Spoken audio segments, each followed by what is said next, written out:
Well, we want to welcome Lion Nation here for a little bit of a pregame. Joining us, and thank you for joining us, Coach, is legendary Leander Lions head coach Steve Gideon. Coach, talk a little bit about your time here at Leander. First, give us the duration. When did you start coaching at Leander? Well, that's a good question. I don't know if I can still remember that, but I came in here in 2001, and Jim Skinner was the head coach, and he came in from Colleen Ellison. I was at Jacksonville coaching for the Indians. Okay. And so we met up actually over there in Colleen, and he's needing a quarterback coach. And so I said, well, I've done some of that. Anyway, so we got our heads together and met up. I hired on as the quarterback coach and run coordinator for him. And then we won the district championship 2 years in a row. I don't think Leander had won a district championship in 40 years. So everybody here thought we invented the game, Well, you know what? You can build a little bit of a reputation with success. Yeah, absolutely. And they were just hungry as they could be. They really were. And the parents here in Leander were hungry as well. And so, I'm not saying that we did everything right, but our whole philosophy was coach them up. If you have to get down on one of them in practice because they're not doing it the way we want it, just make sure you meet with that kid before you go home. Right. So you're not targeting them for an unnecessary reason. The reason I asked when you started is I actually played for Midway, and we came in here and lost to Leander in it would have been 1987. Yeah. The fall of that year. I don't know if you were on the staff then or not. No, 2001. 2001. And so we had just gone to the quarterfinals. We played the state champion, Ennis. Mm-hmm. And so we had a pretty good outfit, but we couldn't get past them. I think we scored on the first drive, Frank, and made them mad. And so yeah, sometimes that'll wake up a Yeah. team that's stacked like that. Yeah. So one of the things that I think really endeared the community to you, besides just winning, was that you were developing young men that can go out into the community, can be fathers, they can be uncles and husbands and quality workers for the workforce.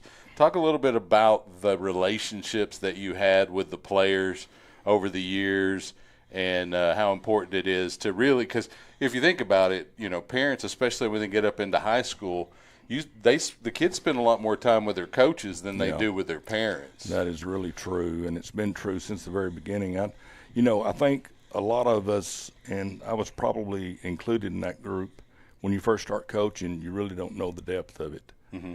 And so we're all selfish in nature, and so we're there because we're competitive and we want to win every ball game, every day. It's fun to win. Yeah. And so you can get caught up in that world. Mm-hmm. But really, when it comes down to it, players don't really care what you know until they know that you care. Right, that's true. That's the whole deal. I mean, if you really want to boil it down, and then you start seeing that non-monetary paycheck come through when they call you up, a.k.a. here, Frank, and, he wants to talk ball. Yeah. And so, I had a very interesting story. One of his teammates, LaFon Clark, came from inner city Austin, Mm-hmm. didn't really have a very good supporting family, but he had some people that, loved him a lot, got him up here in a different setting, and so, he had flare-ups, as we all know. And well, boys will be that way. That's right. So basically, LaFon called me the week that he shipped out to San Diego, and one of the things that I remember about that is that I could barely hear him. Sounded like he was in a well, 50 feet in the ground. Mm-hmm. And I'm going, LaFon, where are you? This was like 6 a.m. on one of those summer mornings, And he's going, Coach, I'm out here in San Diego. And I said, well, what are you doing out there? And he said, well, I'm about to ship out they said I had one phone call. And he called you. Yeah, so that was pretty cool. That is really cool. I mean, that can go to show you the kind of impact that a coach can have on young men.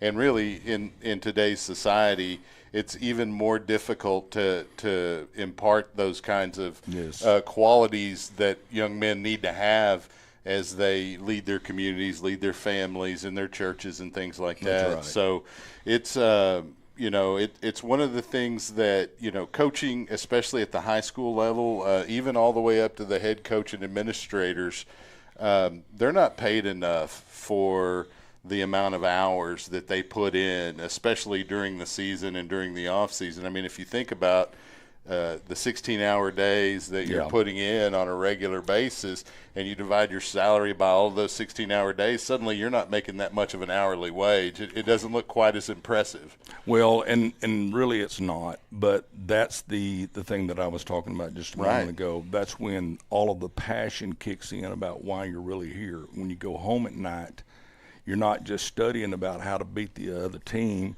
and thinking, did I do the right thing today and get the work in to have that happen on a Friday night.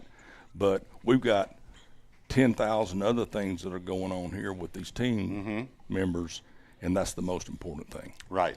Well, and it really is. And give us your thoughts on this too.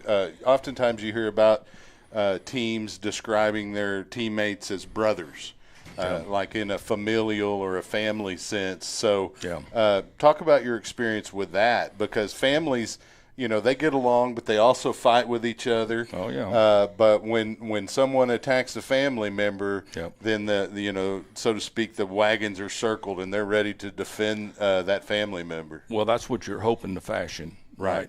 When you get back from the Christmas holidays and hopefully you're playing deep into December, and we had that benefit as a program, and our kids got to live it, so that was fun to see that, come true. But when you get back in January, you start the process over again. Right. The seniors have moved on to their spring schedules. A new group of leaders begin to develop, or that's what your goals are. Right. And so we did a thing at Leander that was called high-level listening, and it was basically about storytelling. And we would tell stories about good things happening to people that put the quality work in. Now, you still got to go make it happen on game day. Right. But what we're doing is we're building a base that we can all respect. And I always told my coaches, a lot of teams go through what they call hell week. We're going to go through hell off season. And so basically what that means is that you're going to go through it through the long haul so that we know the depth of your commitment. Right. And that's kind of what we all believed in. They walked it. And there would be some kids that would, buck up and not really want to take it, And so, this is not a bid for submission. Right. This is a commitment to a team. Right. And so when they understand that, the length of that race doesn't matter. Right. And the depth of how low you got to go to dig down to the good earth, and then now you can rocket ship. Yeah, it's the buy-in from the guys and the staff as well. If the players don't see the same buy-in from your coaching staff, that's right. They're not going to make that same commitment either. Yeah. So, and that's some of the important things that building a program is difficult to bring all of that to fruition. Yeah. And over the years, Leander kind of, as the district grew, the program here lost numbers, and they had a lot of tough seasons. And while they've had some success this season, they've also had some tough games that they left points on the field. They probably could have, I would say, 2 more wins than they have. But there's still a potential to make the postseason.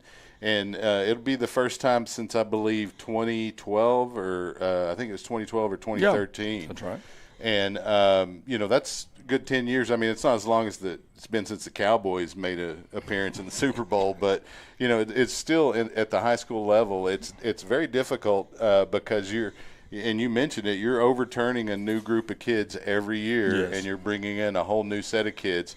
Talk a little bit about those young guys that sometimes find their way onto the varsity, those freshmen and sophomore that are exceptional athletes, but they're, mentally maybe not prepared.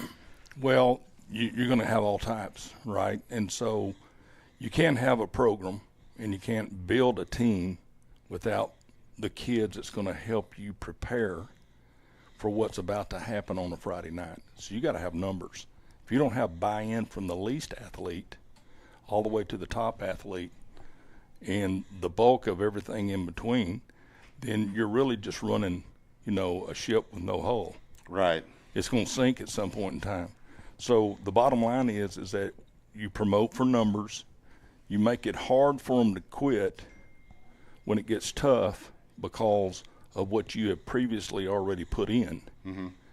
And so, but it's a whole community. If we didn't have the parents that would let us work these kids the way we needed to work them, then there's going to be discussions at the dinner table where there's an easy out. And so you try to nurture that relationship with the parents, and we had a great booster clubs here. Yeah, it also takes the businesses. That's right. And the whole community. And they were so hungry when we got here and we had success right off the bat. I think we won like 5 out of 6 first 6 years. I think we won 5 district championships, and we began to get deeper and deeper and deeper into the playoffs. And so there was a community buy-in, and the players, it was like a badge of honor. Yeah, it is. We're not going to be the team that lets that down. And so, they would fight to improve. Well, and it makes those young kids that are in the middle schools and the elementary schools want to come to Leander and want to be a part of a successful program. Well, now, Coach, it's been a while since you've actually donned a headset on the sideline, probably about a decade, you'd say? Maybe it's a little longer. I stay connected because I train kids locally, and then I evaluate talent for colleges, and so they buy our information on kids that have an opportunity to go to the next level. So do you miss putting on that headset and getting down on the sideline and feels managing pretty good, the game? Frank. Yeah. you Chuck, like that? Yeah. I knew you like it. Well, it does feel pretty good. I always tell my wife, I said, I can probably call the first set of plays, and then if it doesn't work out, then, it's kind of like, okay, I didn't do my homework. But no, really, I find myself wanting to call that third down play. Yeah. That fun play. We do that on the broadcast. we try to guess what they're going to call. Yeah. And it's a lot of fun. And I know you've got to get to that job. You got to go scout the Pflugerville game tonight. I do. And so we don't want to hold you too much longer. But, do you have any message for the current team? Well, there's nothing in this world that you're going to go through that can prepare you for the real world. Take advantage of it, and love what you do, and be a self-starter. In other words, don't have to be coached into working hard every day. Or waking up on time. Yeah, right. Set your own alarm clock. Be responsible for getting your stuff where it ought to be, and those are the little things that we start off with, and then they should be automatic. And every now and then we're all going to have a bad day. Oh yeah. But that doesn't mean that it's just time to let's get ready for tomorrow. No, let's finish today and figure out what we can nurture from that. But I really think that Coach Price has done a really good job coming in here. It's been a tough run. Came in here, just before COVID. Mm-hmm. And I see player buy-in. I see community buy-in. I come up here and watch a game or two every now and then. Yeah, we see you in the stands. And it'll, I see people in the stands. Yeah, and so more and community, more. Yeah, community looks like they're hungry for this again. We're ready. I think so. And when Frank said that you might come up and he'd give you a call, we were pretty excited about it because – one of the things I think is important about building a program or reestablishing the success that was once there is bringing in the history of the program and recognizing success and trying to emulate that. Yeah. So we're going to let you go, Coach. We got senior night tonight, so Thank we you, got to Chuck. I bring appreciate that. Before you leave, I just want to share one story. Okay, let's do it. There's one that has followed me forever. I remember you told us a story about the Warriors back in the day, how they jump on the ships. And once they get to the battlefield, Yeah. the leader would go over there and burn them ships up, so there wasn't an option to get back on. And you Yeah. told us, don't be surprised if I burned them yellow dogs down. And we got fired up, and that was it. Pflugerville didn't know what was coming for them that night. Yeah, we had driven over to Pflugerville, in which in those days we were playing in what would be the 5A league in those days, and 6A. In that littler stadium that's sitting there on campus. Yeah, that's right. So we drive over there every other year, and so it's time to. And they put us in a dressing room, looked like it was under a trash can. It was pretty tight quarters over there, and you had to walk half a mile to get to the stadium. But anyway, so we're getting ready for that time, and I said, okay, boys, we prepped, and so I said, I got one last thing, y'all look over there and y'all see those yellow dogs burning. The ships. There's no ships to go home. Yeah, you got to stay here. Battle for your life at that point. Hey, and then when we did jump back in the ships, they were throwing rocks at us because they was mad. Yeah, we beat them down that night. That's good though. That's the kind of reaction you want to get when you're leaving, especially on the road. You want to make those home fans mad. And it was very important back then. We didn't lose to Pflugerville. That's one thing you didn't do: lose to Pflugerville or Cedar Park. I think we dropped one ball game to them, and it was 34-31 over at their place. But we put the ball on the ground 3 times. That'll happen if you do that. So was Pflugerville your biggest rival as a coach? That was the team that we picked out because they had, they just run the 311 mile relay team in 2000. So they had all the juice in the world. Yeah. And they had tradition over there. And so, we just picked it out early and said, look, we're going after the top dog here. And that first year, I don't know if you remember, you were in middle school. We beat them 59-6. Woo! And it was that'll leave a bad taste in your mouth. And the next year they came back, and that ain't going to happen again. And we beat them right out here with. They had Antoine Cobb as a running back. Yeah. Oh, that was before then. That was before then. Yeah. Al Pena was a quarterback. We just graduated, Paul Thompson, and Al Pena was a quarterback. We beat them 49-45. So that was a shootout. Oh man, it was. Those are the best games unless you're the defensive coordinator. You don't like giving up all those touchdowns. Yeah, they are all kicking rocks after the game. Well, we're trying to get back there, and we appreciate it when you come out, and we've got just one more game in the regular season. If the Lions, they have their destiny in their hands. If they can win tonight and win over at Eastview next week, they'll be in the postseason. And that's right. At the very least, maybe we can have you back if we make that postseason. You bet. You bet. Hopefully, it'll be at a good time. Right. Yep. Thanks, Frank, for everything. Sir. It's man. always good to see you, Coach. Yep, Coach. Thank you, Chuck. It was good. You betcha. Yep, thank you. And Lion Nation, that again, Coach Steve Gideon. Leader of the Lions for a long time here at Leander High School, and as he said, led some good runs into the state playoffs. And so we're going to bring you the senior ceremony here momentarily. Stay with us here on SHN Sports, your home for Lion football. We'll be right back.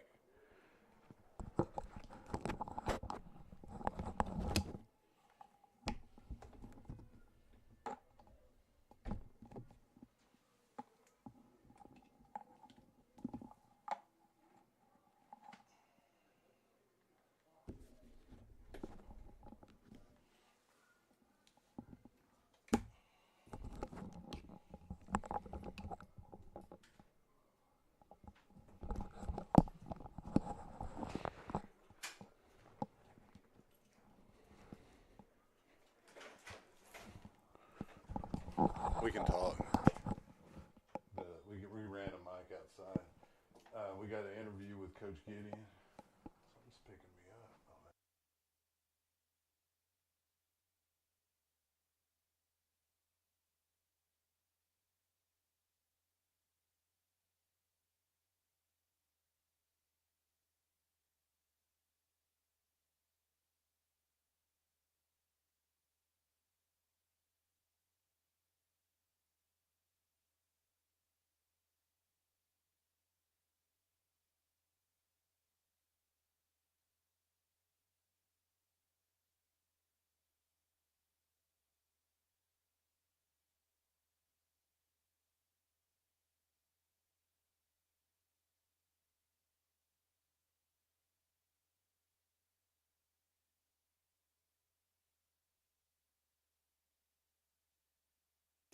While we're waiting on senior night, welcome back, by the way, to tonight's broadcast between the Lions and the Cedar Park Timberwolves. I want to mention our sponsors here during the pregame. The gold sponsors are Bear Electric and Mercy Veterinary Hospital. The silver sponsors are Bill Miller's Barbecue, Frank Rodriguez's RDZ Roofing, and Raising Canes. The bronze sponsors include Golden Chick Toyota of Cedar Park, Texas State Optical of Cedar Park, Whitestone Fine Jewelry, Sisk Rob Incorporated, JT Reisdorf at State Farm, A-Plus Septic Cleaning and Repairs, Grissom Insurance Group, Black Rock Coffee.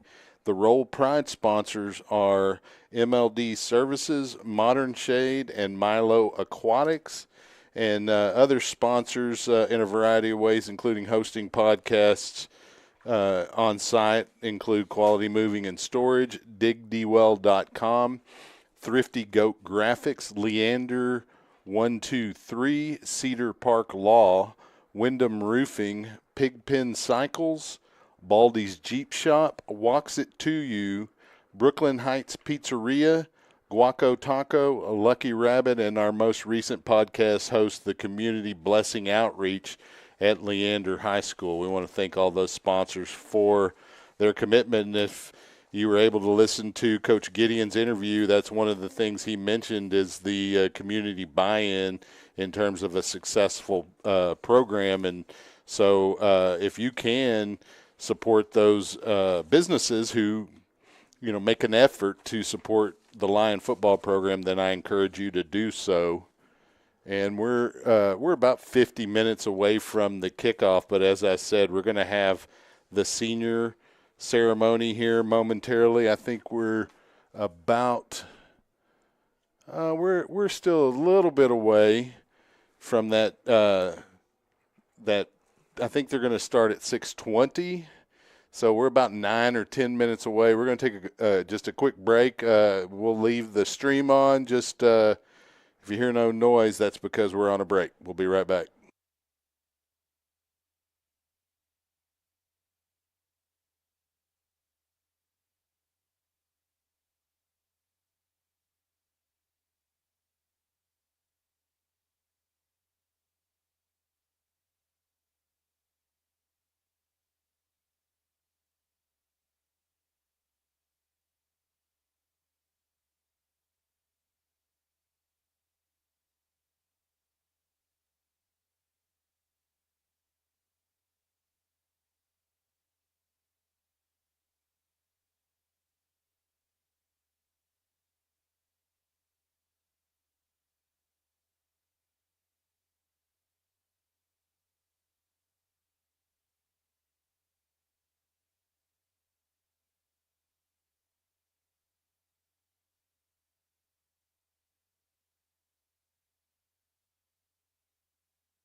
Booster Club would like to thank our game day sponsor, Bear Electric.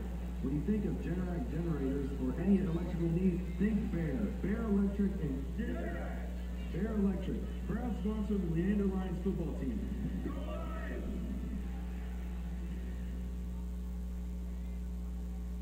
8+ Federal Credit Union is a proud supporter of the Leander ISD community. In fact, we give back thousands of dollars each year to Leander ISD through grants, scholarships, sponsorships, and more. We're also honored to partner with a number of LISD schools to provide free financial education and classroom support. Learn more about why 8+ Federal Credit Union has been a Central Texas staple for over 70 years at 8plusfcu.org. What is a legacy? Some say it's what you leave behind. Others say it's what you leave for the next generation. Why not both? For 125 years, that's exactly what we've been doing. Back in 1899, in the dawn of a new century, no one could predict where we would be today. From a district that fit in the one-room schoolhouse, and now reaching across 200 square miles with 48 theaters, from humble beginnings to leaders in classroom innovation. We not only have honored the legacy that has been left for us, but have set the foundation for those who will come after. Many things have changed. Chalkboards to interactive panels. Welcome back to the broadcast of tonight's game between the Cedar Park Timberwolves and your Leander Lions. We are nearing the moment for the senior ceremony. It sounds like we got a little bit of static on the crowd mic. I'm not really sure why that is, but we'll try to see if we could do what's best to bring that down a little bit and still bring you all of the audio from the ceremony. It should be fine. We still don't have a stadium crowd mic, but we do have a cable running to the outside on the side of the press box to connect. Right now, Frank down on the field still spending some time enjoying his former head coach, Steve Gideon. If you are just joining us and you didn't have an opportunity to listen to the interview with the legendary Lion head coach, I encourage you to do so. Staying connected with the sport he trains players individually, he said, as well as scouts for collegiate teams. They buy information on players from his organization. So sticking with it, he said, I asked him if he thought he missed being on the field as a head coach, and he said that, he feels like he could call the plays on that first series, but he said if they didn't work, he'd be in trouble. So he is a great evaluator of talent.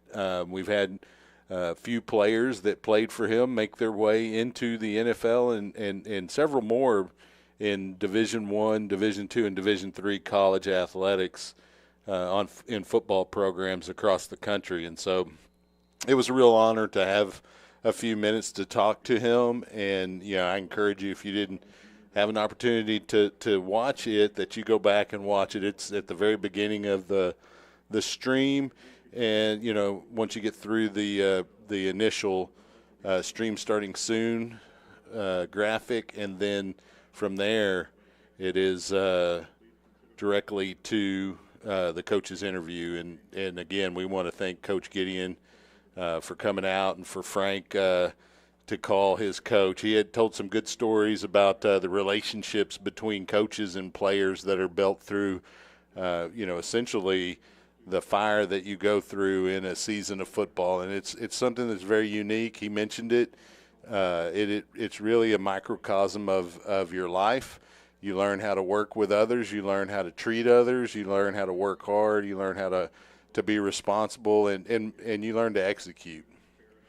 Make a plan, practice it, and execute. And we've seen an improvement of this current iteration of the Leander Lions this season over past seasons, and we're hoping that continues. They have an opportunity ahead of them tonight. It's going to be a tough contest, a tough test for the Lions, as the Cedar Park Timberwolves are sitting a game ahead of Leander in district, and it's a logjam there at the top. Somebody's got to lose, and the Lions want to make sure it's the Timberwolves.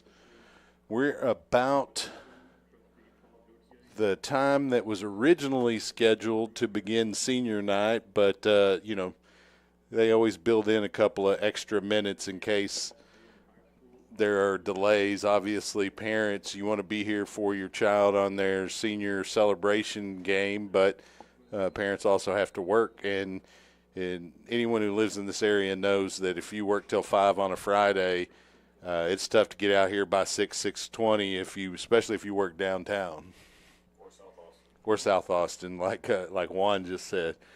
So we will continue to bring you what you're seeing on the screen, and we'll bring you the senior night ceremony, and hopefully the sound is perfect. We'll be right back.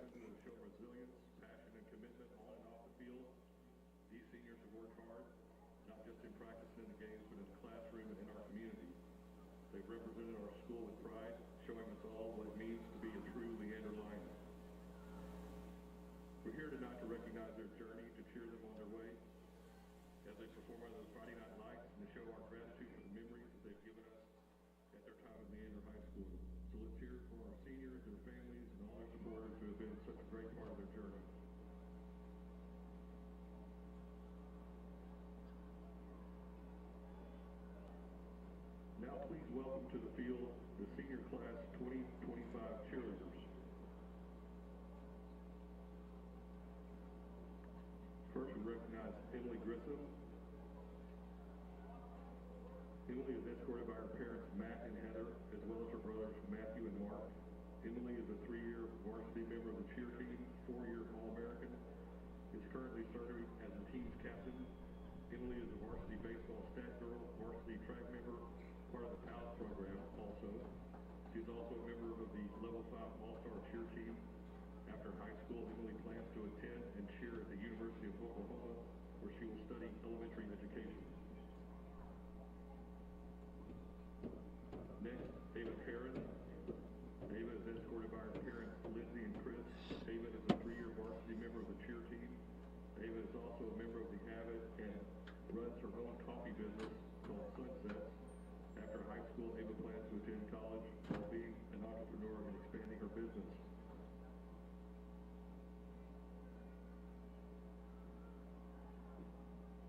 Next we have Taylor Jocelette. Taylor is escorted by her parents Alicia and Blake and her brother Evan. Taylor is a 3rd-year varsity member in cheer team. Taylor is a member of Avid and ACC dual credit student. After high school, Taylor plans to attend college and become a nurse practitioner.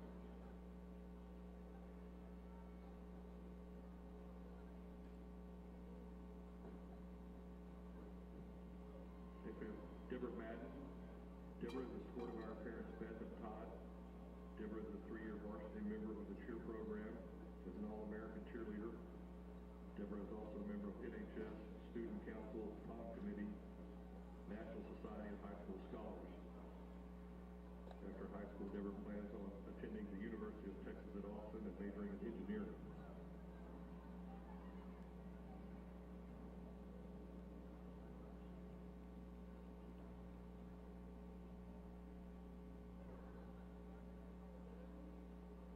Next we have Katie Munoz. Katie is escorted by her grandmother Esther and her sister Nadia. Katie is a 3-year varsity member of the cheer program. Katie is also a member of PALS, SNHS, NHS, and the Health Science Practicum.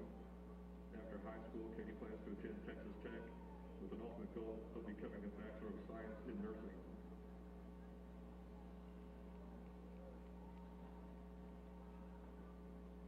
Finally, we have Avery Shaw. Avery is escorted by her parents, Katrina, Mark, and David. Avery is a 3-year varsity member of the cheer program, 2-time All-American cheerleader. Avery is also a member of the PALS program and very active in art. After high school, Avery plans on attending Texas A&M, where she will major in marketing and advertising. Let's hear it for all our 2025 senior cheerleaders.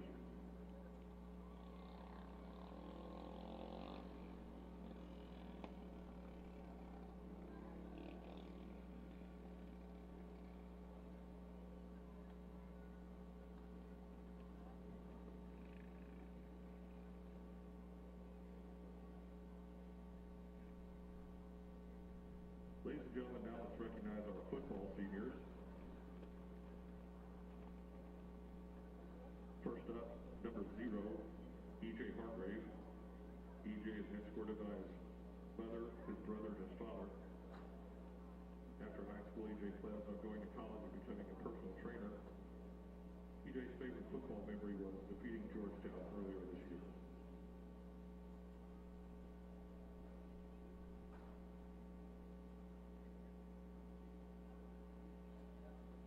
Next up, we have number 2, Malachi Filan, escorted by Deanna. After high school, Malachi plans on playing football at Texas Southern University. His favorite football memory is his first varsity interception his sophomore year.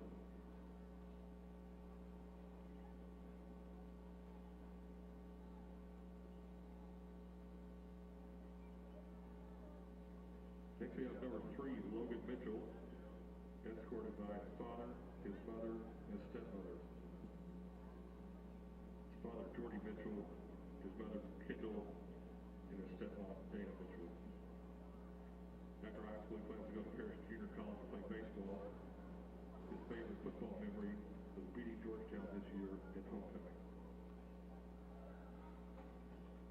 Next we have number 4, Nick Parsons. Nick is escorted by his parents, Kim and Rob Parsons. After high school, he plans on attending Texas State to pursue a business degree. His favorite football memory was playing Henderson last year, making a huge comeback to win the game. Next is number 5, Calvin Kessler, escorted by Mary Jane and Sean Kessler. After high school, Calvin plans on attending college. His favorite football memory is coming back from down 26 to beat Hendrickson last year.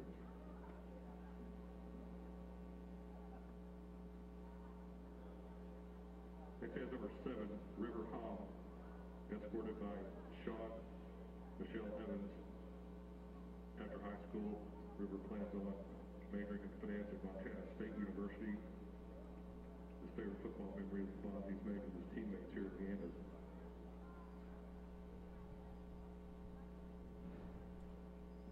Next is number 9, Matthew Anderson, escorted by his parents, Rick and Sherry, and siblings, Daniel and Liz. After high school, he plans on attending college to pursue a degree in business. His favorite football memory was bonding with teammates at defensive dinners.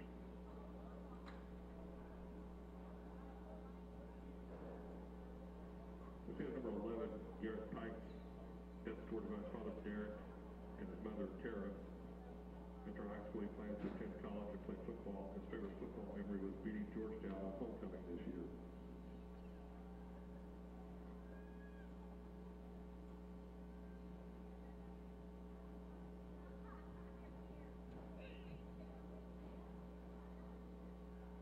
Next is number 13, Jake Bridwell, escorted by Clay, Lindsay, and Crystal Bridwell. Plans to enter the military upon graduating from high school. His favorite football memory was beating Georgetown earlier this year.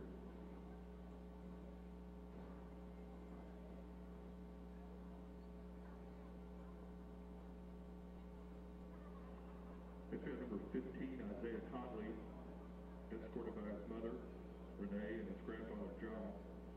After high school, he plans to attend the University of Houston. His favorite football memory was his first sack.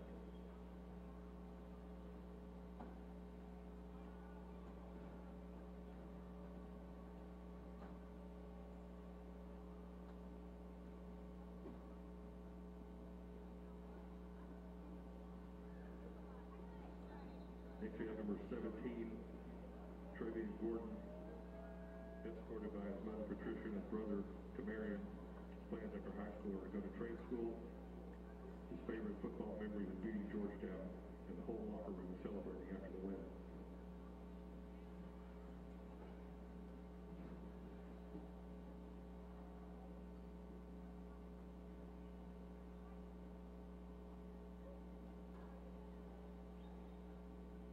It says number 18, Chris Tracy,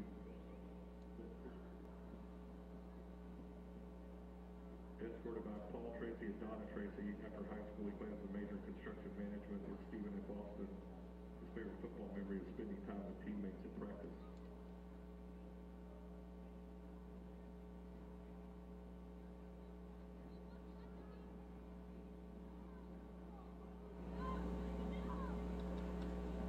Next we have number 23, Salome Quarcy, escorted by his mother, Lovelace, and his father, Roderick. After high school, he hoped to play college football and majored in engineering. His favorite football memory was beating the Glen Grizzlies on their homecoming.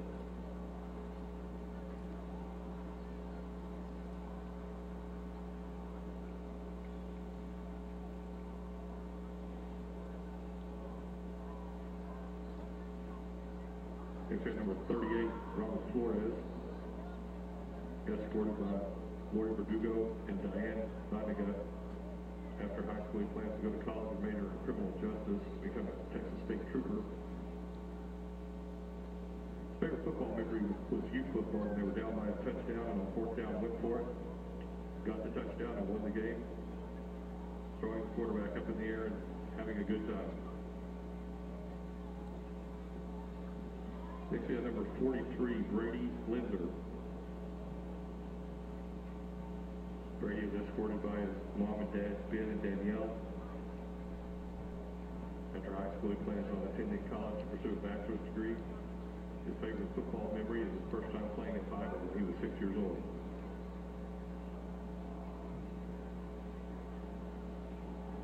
Next we have number 50, Ryan Casper, escorted by Amber and Peter. Plans after high school are to go to Yale University. His favorite football memory is beating Glenn.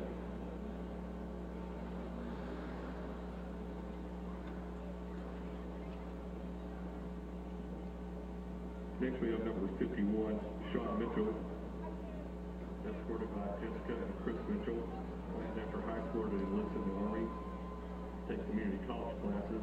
His favorite football memory was beating Glenn High School.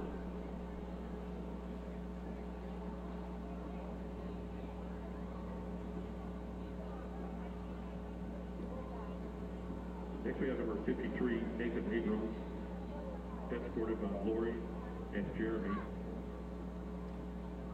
Plans after high school to become an electrician. His favorite football memory is beating Glen High School earlier this year.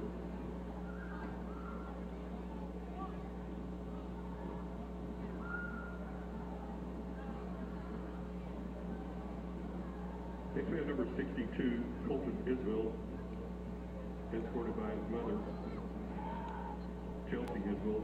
Plans after high school to go to college. His favorite memory was beating Glen High School.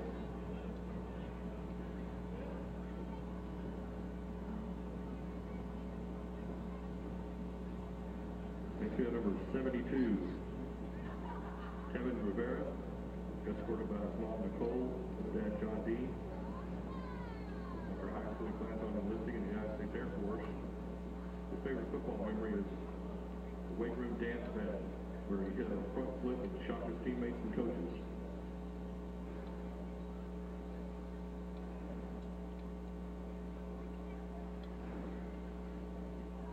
Next we have team manager and player number 74, Courier and Max Vesper, escorted by Terry Vesper and Becky Hogan. Courier plans to attend ACC and Max to go to college and become a defensive line coach. Courier's favorite football memory was getting to see his best friends every day, and Max was his first play on defense and a fumble recovery on that play.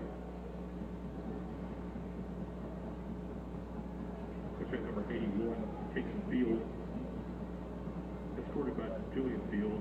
After high school, he plans to attend ACC. His favorite football memory is having fun with his friends in football.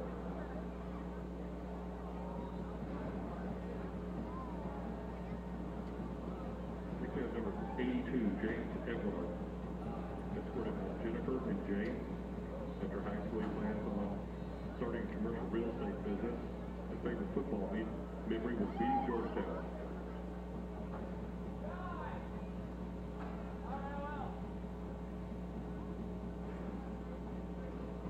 Next at number 83, Arnaz Kumar, escorted by his parents.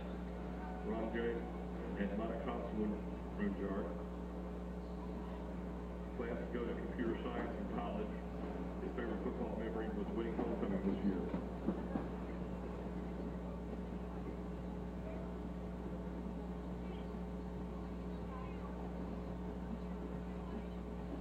They show number 84, Aiden Sterker, escorted by Tanya, Ray, and Jody Sterker.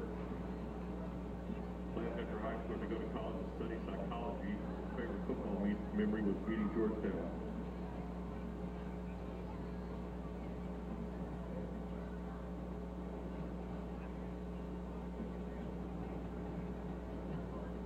Number 87, Xavier Caballero, escorted by his mother, Linda, his father, David, and his little brother, Aiden. After high school, he plans on becoming an electrician. His favorite football memory is the post-game celebration after beating Bliss.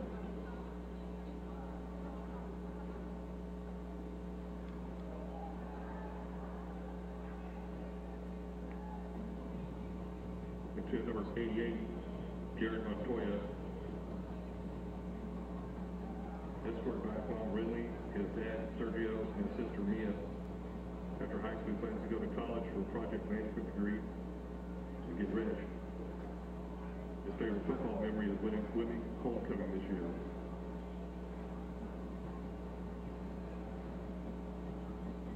Next we have number 89, Nick Kell, escorted by his mother and father. After high school, Nick plans to go to Stephen F. Austin University. His favorite football memory was being with his teammates every day.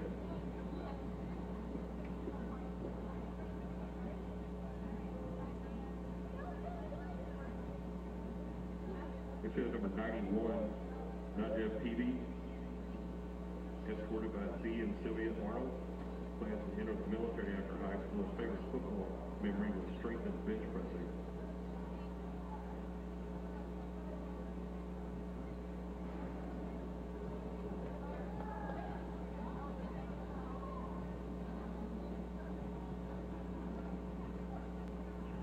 Next up, number 97, Marcus Palacio. After high school, he plans to go to college for engineering. His favorite football memory was beating Georgetown this year.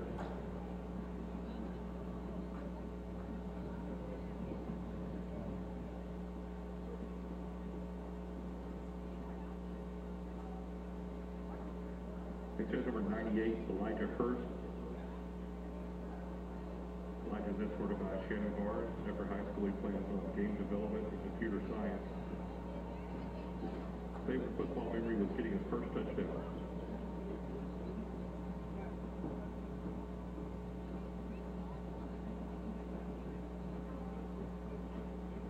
Next we have number 47, Jude Dominic, escorted by his mother Bridget, his father Jason, and his brother River. After high school, he plans on going to trade school. His favorite football memory is getting to with the team after the game.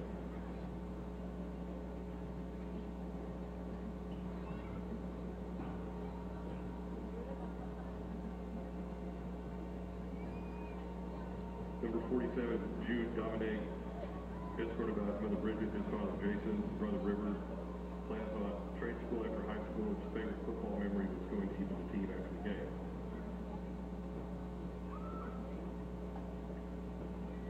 Next we have number 1, Zane Woolridge, escorted by Meredith Berry and Jonathan Woolridge.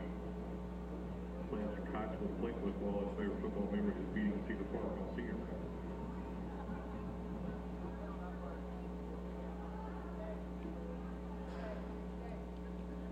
Next we have trainer Alexa Mata, escorted by Susana and Alejandro Mata and his siblings Santiago and Sebastian.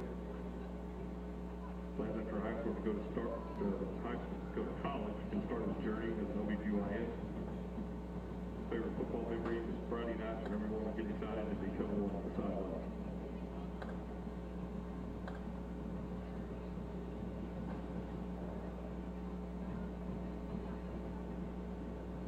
And finally, we have trainer Carmen Hernandez, escorted by Crystal and Ezekiel Hernandez. After high school, started to attend college. Favorite football memory was working the homecoming game.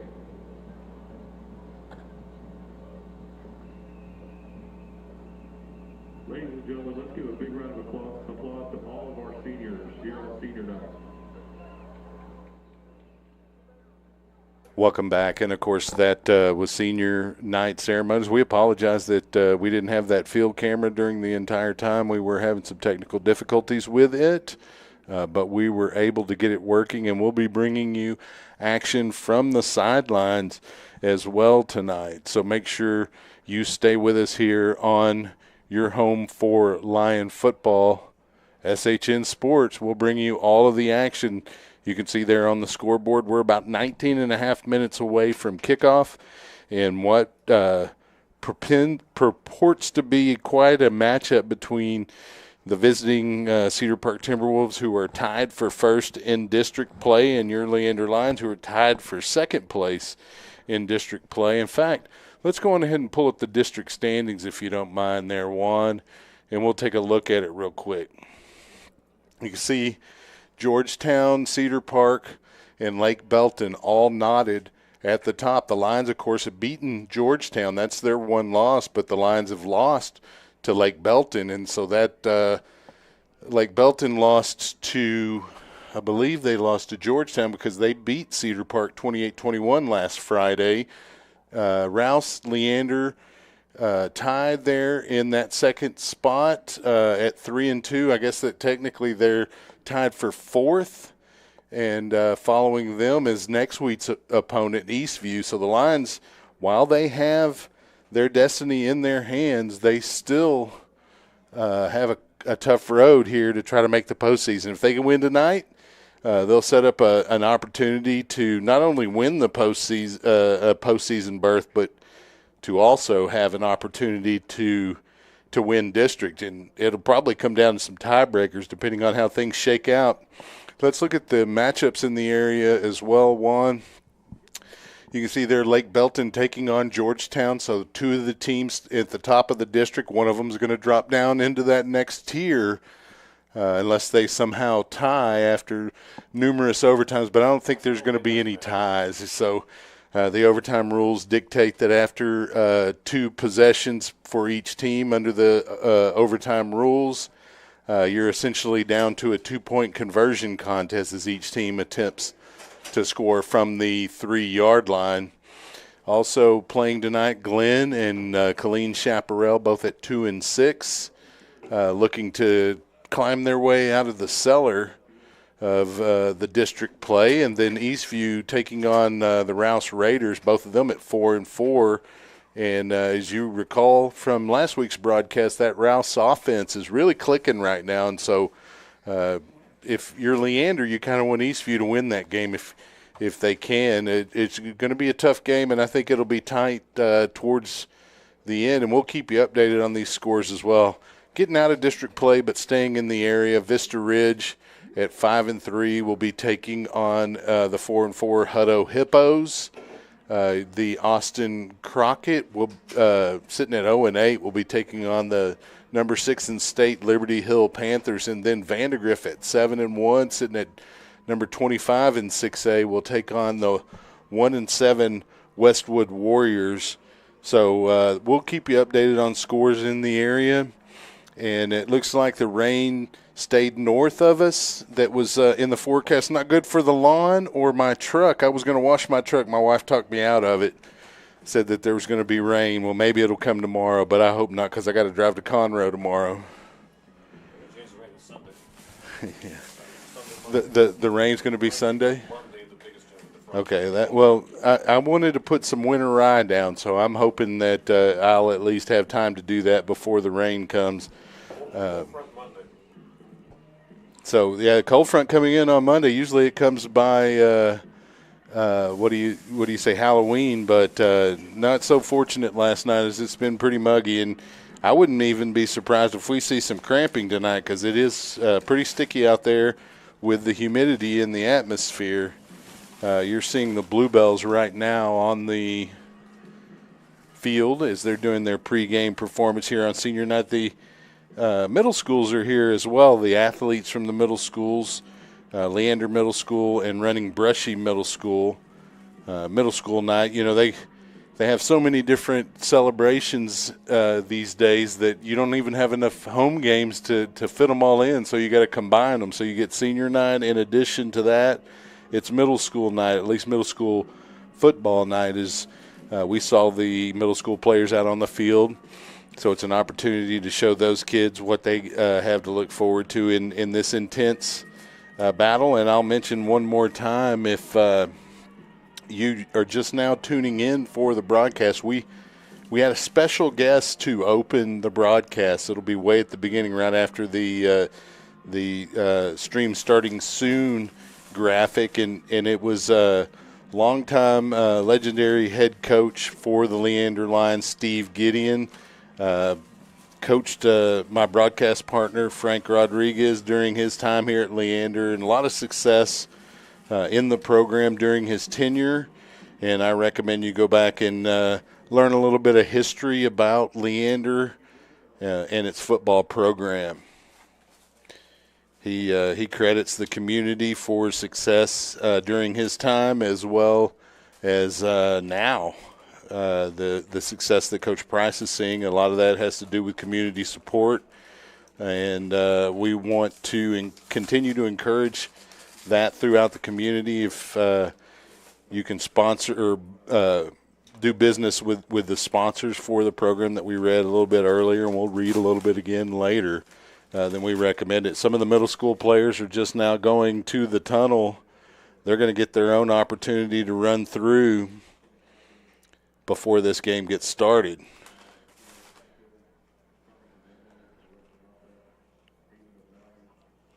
I'm not sure where Nick is on his camera on the field.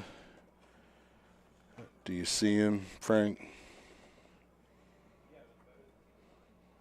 He may be out of view up against the wall here. I don't know if he's down there to be able to pick up these middle schoolers running through the blow-up tunnel. Yeah. He's walking around. He's getting set up for it. Let's go on ahead and leave it on that camera. And he'll bring you some on-field look. And it looks like the middle schoolers are backing out of the tunnel now. So I guess they're going to follow the Lions through. The Lions are still in the locker room, as the Timberwolves just now coming out of the visitor locker room on the south end of the stadium. But we'll keep the field camera live for now, as we'll get a nice view of the Lions and the middle schoolers coming through the tunnel. And the Lions are now out of the locker room, coming down the proverbial steps to AC Bible. And, of course, you have the Bluebells lining up on either side. Good picture. Looks like we may be having a little bit of a transmitter problem, but we'll just keep it there for now and see if it refocuses. I lost it. Go to camera one. And the Lions are getting ready. They're just warming up a little bit more. They probably had this little pregame chat.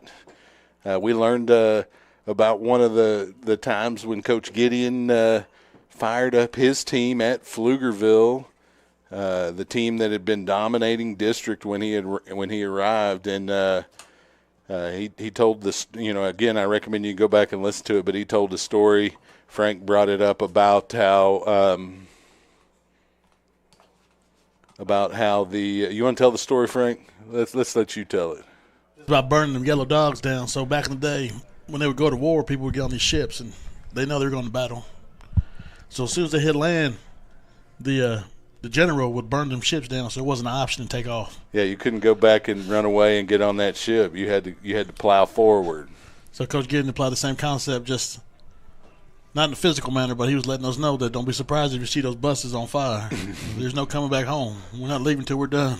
You got to put in the work, and of course that motivated the team to. I believe he said it was a 56-6 win or 54-6 win, something like that in that opener. And then he talked about the rematch here at AC Bible the following year, and that was a 49-45 win for the Lions. Pflugerville was that rival back then. The rival now, the main rival for Leander, is the opponent in tonight's game, the Cedar Park Timberwolves. And Cedar Park's had quite a run on the football field against the Lions. I believe the last time Leander won was probably 2013. I'm guessing I might be off a year there.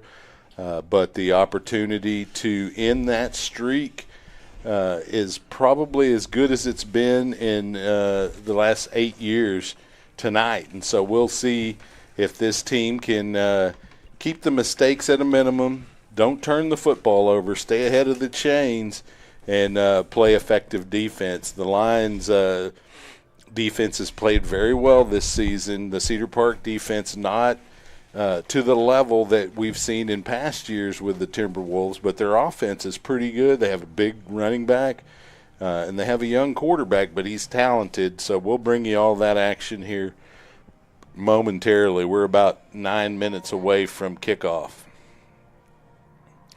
While we're waiting for the Lions to come on the field, I'll go on ahead and mention the sponsors one more time for the pregame.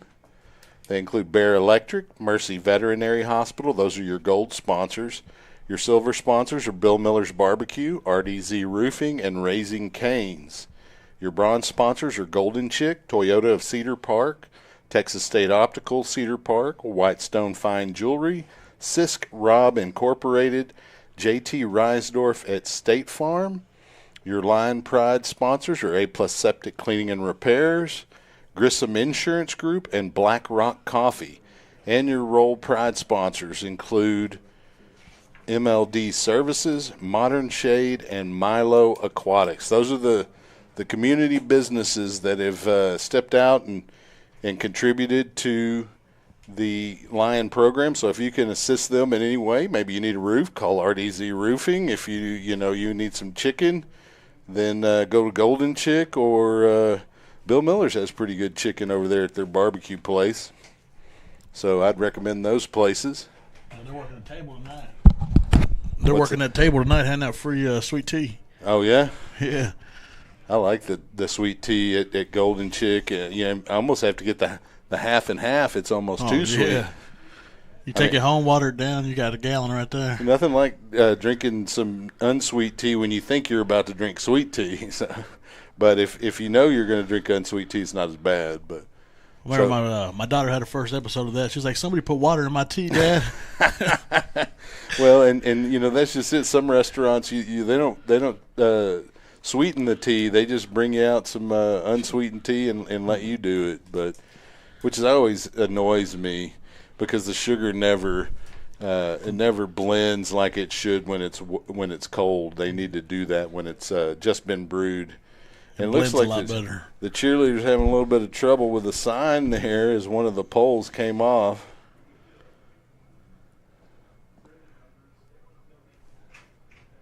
It looks like there is some wind from the south here this evening. Looks pretty steady, at least at the moment. I'm not sure how many miles per hour it is. I'd have to check. Okay. I looked at the weather, man. It's no more than about 10, though, right? Should be more than 10 to 15 out of the southeast. Yeah, 10 to 15 coming out of the southeast, and so it's blowing pretty straight in terms of the way the stadium is set up. The Timberwolves are onto the field now as the visitors, and here come your Lions. And we'll also have the younger gentlemen coming out here momentarily from the middle school, and here they come. Their first chance to run out onto the field if they didn't get to do it last year. Future Lions. They used to do that with every kid in the community, called it the linebackers. Yeah. And you would buy a shirt, and you'd put that shirt on as a youngster, and you'd get to run through the tunnel every Friday night. And pretty good tradition. I remember back in the day we used to get in for free with our Pop Warner jerseys on. Yeah, that was another thing that was real good, was you could do that as well. We're going to have the anthem here momentarily, and we'll get to some football. So I'm going to turn it over to the PA for a minute, and we'll be right back. Instructors for Leander Air Force Junior ROTC are Lieutenant Colonel retired Jeff Moffitt, Master Sergeant retired George Braden.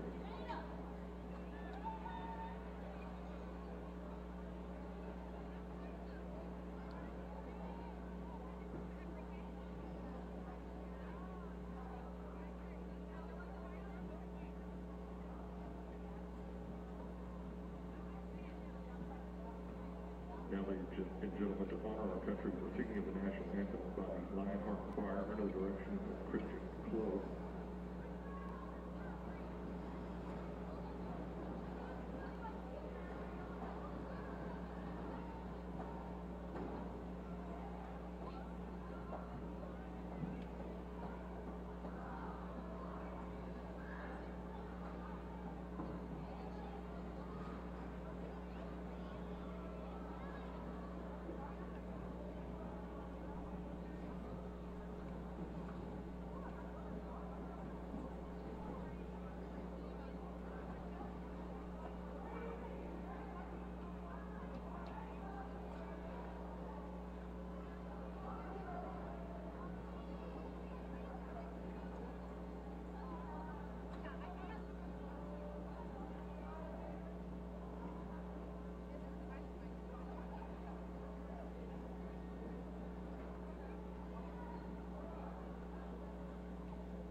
Thank you, Lionheart Choir.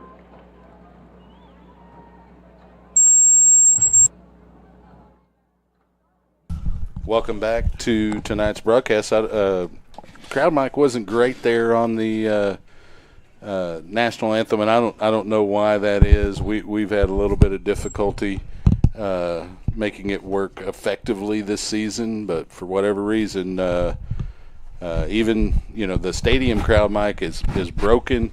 But when it comes to even using a crowd mic in the stadium itself, we had to run a wire there, use some special connectors, and we're getting some of the crowd noise, but it's not significant.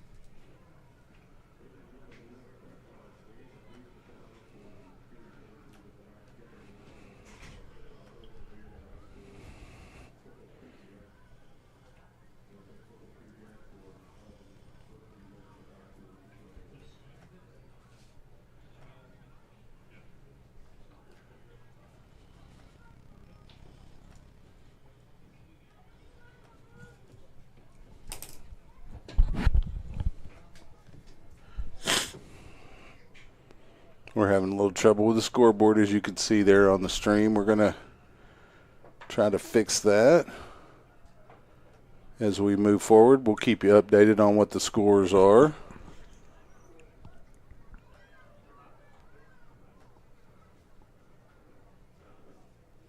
Leander wins the coin toss.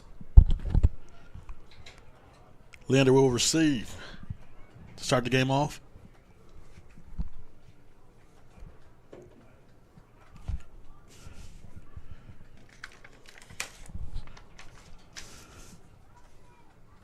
Okay, we'll just keep the scoreboard. We'll try to work on that at halftime. I know there's a way to make that work. Somehow it disappeared from our view, and it's just directing to last week's scoreboard, which we don't care about because that game is over. Who won the toss? We did. We're receiving the ball.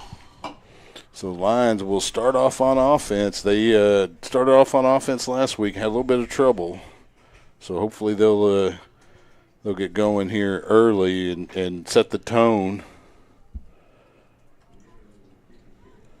I know we're going to be working from a digital perspective. The Timberwolves didn't bring any rosters with them, and I didn't really have time to go find one. So we were able to take a photo of the other broadcast crew's copy, and we'll work from there. Back deep to receive for Leander. It's going to be Isaac Montgomery and Zane Wooldridge. Kicking off for the Timberwolves. Let's see. Can you see the number on that guy? Looks like number 5. It is Ben Ramos. Also plays defensive back. So they don't have him listed just as a kicker like a lot of teams will have a specialist in that spot. Looks like Ramos is a multi-tool athlete. That's going to be fielded by Montgomery around the 2-yard line. He carries up to the 10, near the middle of the field, out into the 20, 25, and he'll get up to about the 24-yard line. Pretty decent return of 21 yards for the sophomore kick returner, Isaac Montgomery. The Lions will huddle on the sideline here as we get ready to get underway.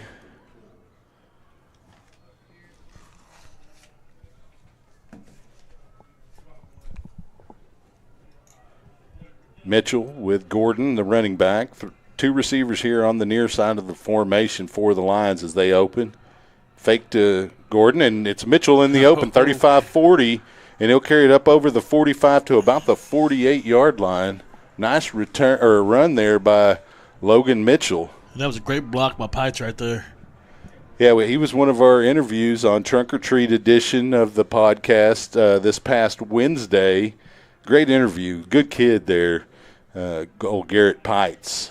Mr. Football. Yeah, he's a big boy, too, to be playing skill positions like he does.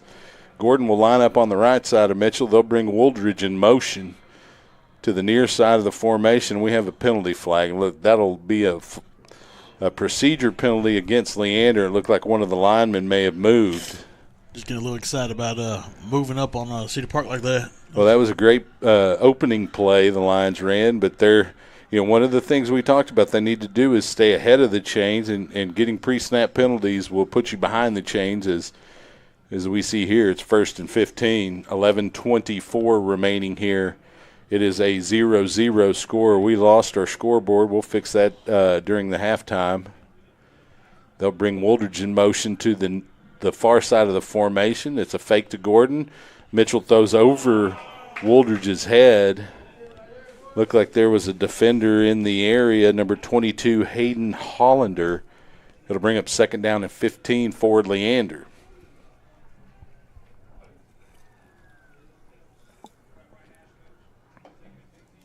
And Montgomery will come out of the game for the Lion offense.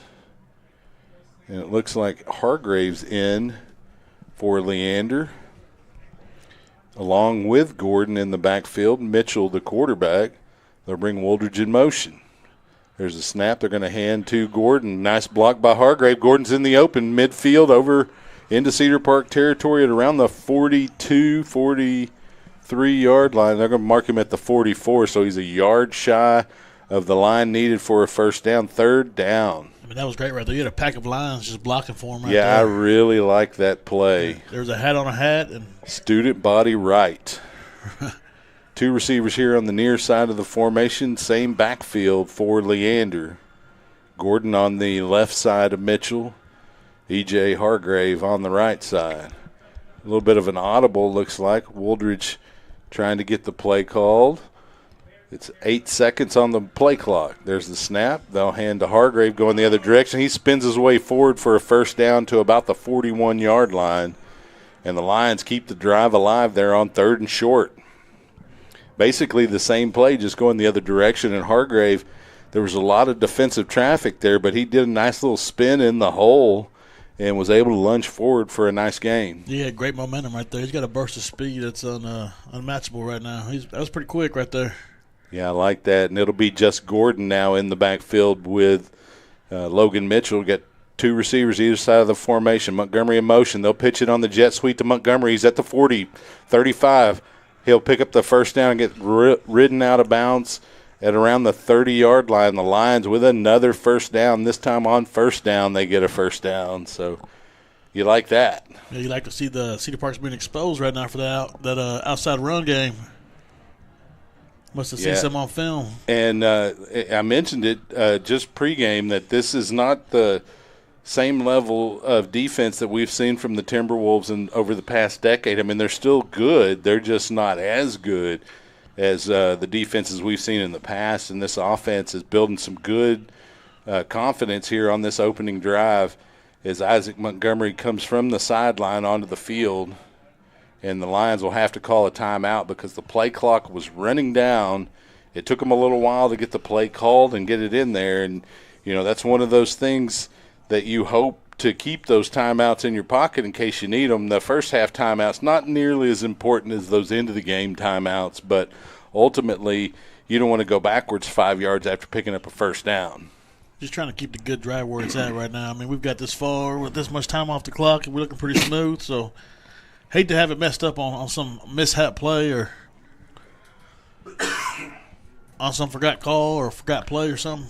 So yeah, and you want to be ready, and it looks like maybe one of the players was supposed to be out on the field and for whatever reason didn't realize it, and that's frustrating as a coaching staff, and those are the kind of things that Coach Gideon talked about in the interview today. You've got to be able to take responsibility for yourself in all situations, not only on the football field, but on your schoolwork and getting to school on time, getting to practice on time, those kinds of things, and being out on the field when you're supposed to be.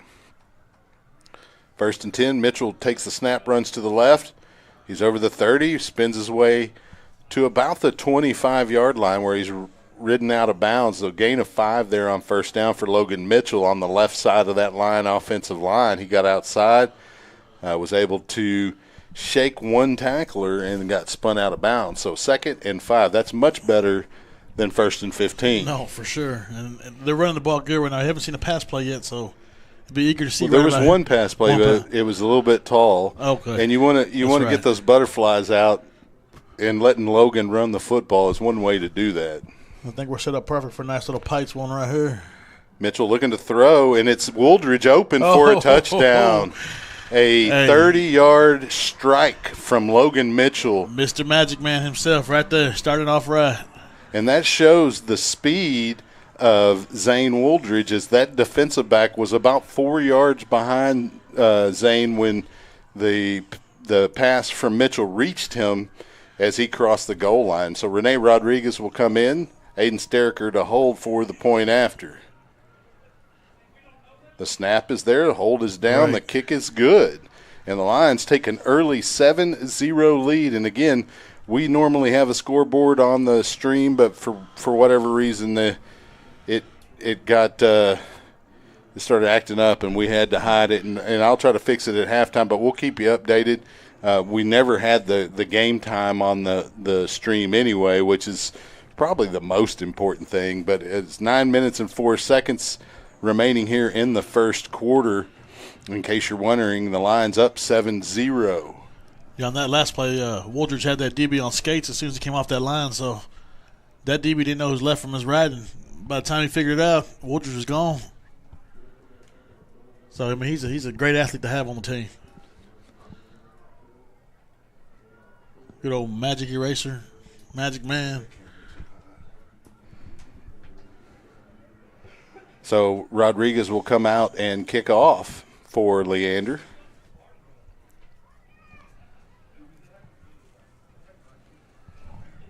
Back deep to receive for the Timberwolves is number 7, Jamal Porter, listed as a tight end, and number 4, Noah Wallace, a wide receiver for Cedar Park. Rodriguez will probably – he's going to be kicking into the wind here, so he's got the leg to reach the end zone, but with a 10 to 15-mile-an-hour wind, it depends on where he kicks the ball and how high it gets. And it's a short kick. Lions trying to catch the Timberwolves off guard. Number 14 will take the return to about the 35-yard line. That is Ja'Cory Sims on the return. And so the Timberwolves will have pretty good field position for their opening drive at the 35. I didn't see who made the tackle.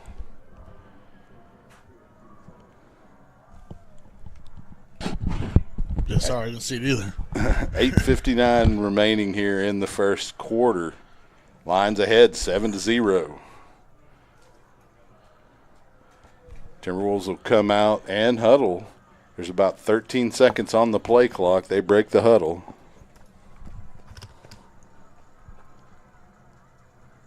It's an empty set for the quarterback, David Cooper. He'll throw it in the flat to number 7, and he'll make that reception. That's Jamal Porter, as he's able to gain about 3 yards to the 38-yard line. There on the stop for the Lions, number 13, Jake Bridwell. Second down for the Timberwolves. Trailing the Lions. There's the snap. They're going to hand to the running back. He's able to get off tackle for a gain of about 2, maybe 3 yards. Number 23, that is, on the carry. Cameron Graham, sophomore running back. Got 4 wide receivers in this formation. Graham remains the running back beside the quarterback, Cooper. Cooper drops back. He's kind of flushed out of the pocket. He's a little flustered. His pass is incomplete. It hits the back of a line. That's number 8, Tyler Moorman, out there on coverage. It'll be third down for the Timberwolves, or fourth down rather for the Timberwolves, and they'll bring out the punting unit. That's what you like to see right there. Good little stop, score and a stop, and yes, shows you control. You got to capitalize though on the additional possession. Back deep will be Zane Wooldridge. Punting will be number 5, Ben Ramos. Just be on the lookout for any type of fake here. High snap. Ramos able to get the ball into the air. Wooldridge thinks about picking it up and then backs off at the last second, and it'll be Lion football around the 12. And that was a tough decision there. There were a couple of Timberwolves bearing down on him, and probably a wise decision to go on ahead and let that ball die there. Yeah, I would say so. He made a smart decision right there. The game's so close like this, you want to give it to them right there. No, you don't want to give them an advantage with an additional possession on your end of the field. Especially when they haven't answered yet. Yes. So we're still waiting on an answer for Cedar Park, and Leander's looking to tack on right now. That's right. We need to continue our initial statement here. So Logan Mitchell with Gordon, the running back, to his left. The H-back is Pites. You got 2 receivers on the short side of the formation, 1 here on the near side. They'll move Gordon to that short side of the formation. There's a slant, and he hits Wooldridge in the hands, but he drops it. Wooldridge was already getting ready to take that to the house. Yeah, he was already in 5th gear right there. You've got to secure it first. And so with the incompletion, that'll stop the clock with 7:49 remaining in the first period. 7-0 Lion lead. Second down and 10 for Leander.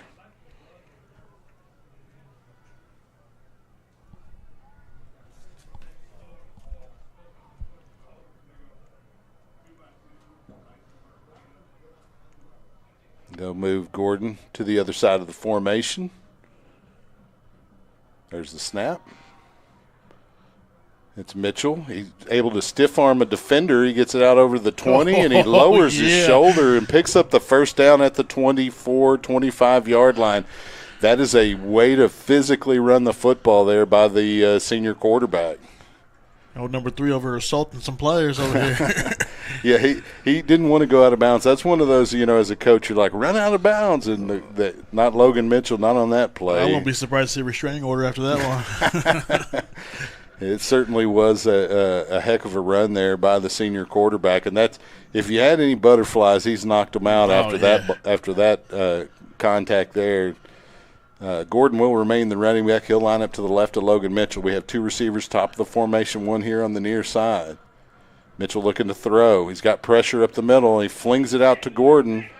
It's going to be incomplete on the carpet. There was an attempted interception there by number 24, Grant Fuller, one of the linebackers for the Timberwolves, and that'll make it 2nd down and 10 with 7:01 remaining here in the first quarter. Lions on top, 7-0. Yeah, we want to apologize because the scoreboard is not working for some reason, and we want to make sure that we get that set up for you. But we'll keep you updated verbally on what the score is. Gordon, the running back, they'll fake to him. Mitchell rolls to the short side of the field, throws it across his body. A nice completion there coming across the middle of the field was Zane Wooldridge. I think he just landed on the football there. He looks like he's a little bit nicked up, but a lot of times that's the breath gets knocked out of you. There is a flag down near the 31-yard line, so we'll see what the call is as well. The clock's going to stop with 6:54. He got up, so that's good to see. Yeah, right I think you land on the football. That just takes all the wind out of your lungs, and you just need a couple of minutes. Get your little shot of Gatorade, get back in there. Yeah. Well, just to get your breath back. Right. So the flag is being picked up, but we're waiting on the call from the White Hat.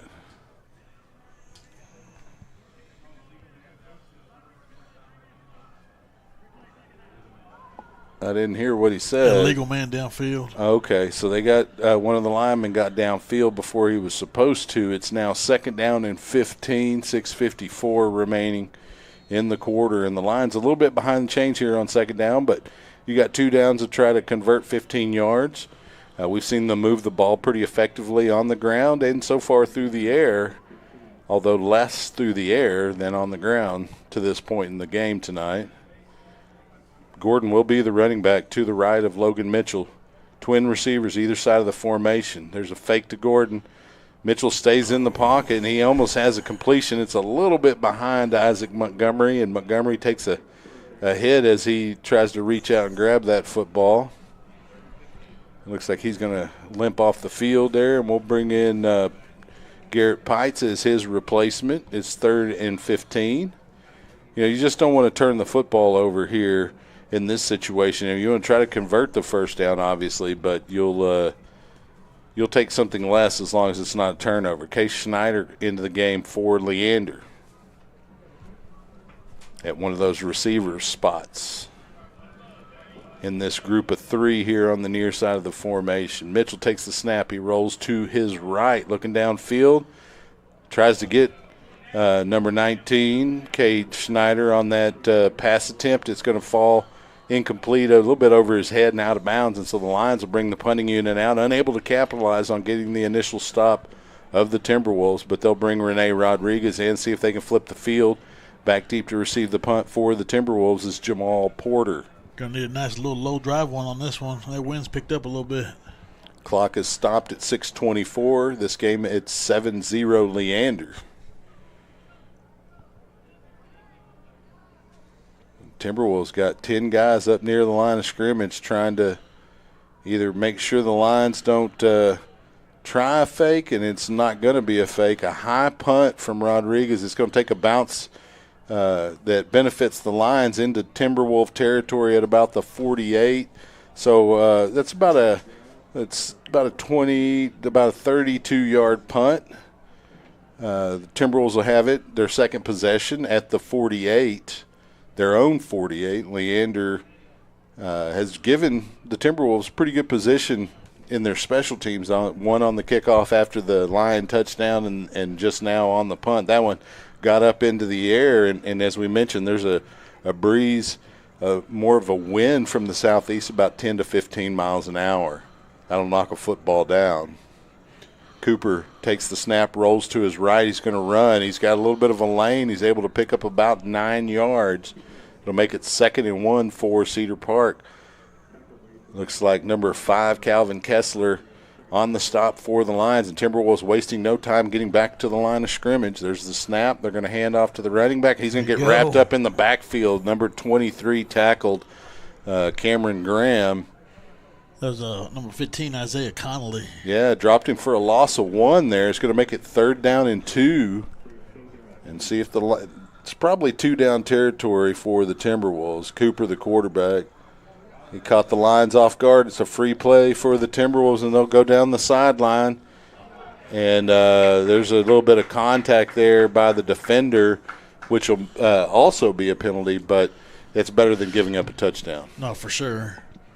So it'll be a 15-yard penalty, and it'll be an automatic first down from the line of scrimmage for Cedar Park. So they should have the football at around the 27-yard line of Leander.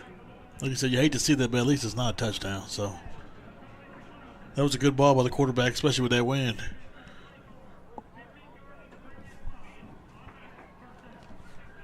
And so, like I said, it'll be a new line of scrimmage in really almost in field goal range. You're looking at about a 42, well, a little bit longer than that, 45-yarder if they had to attempt it from here. I correct that.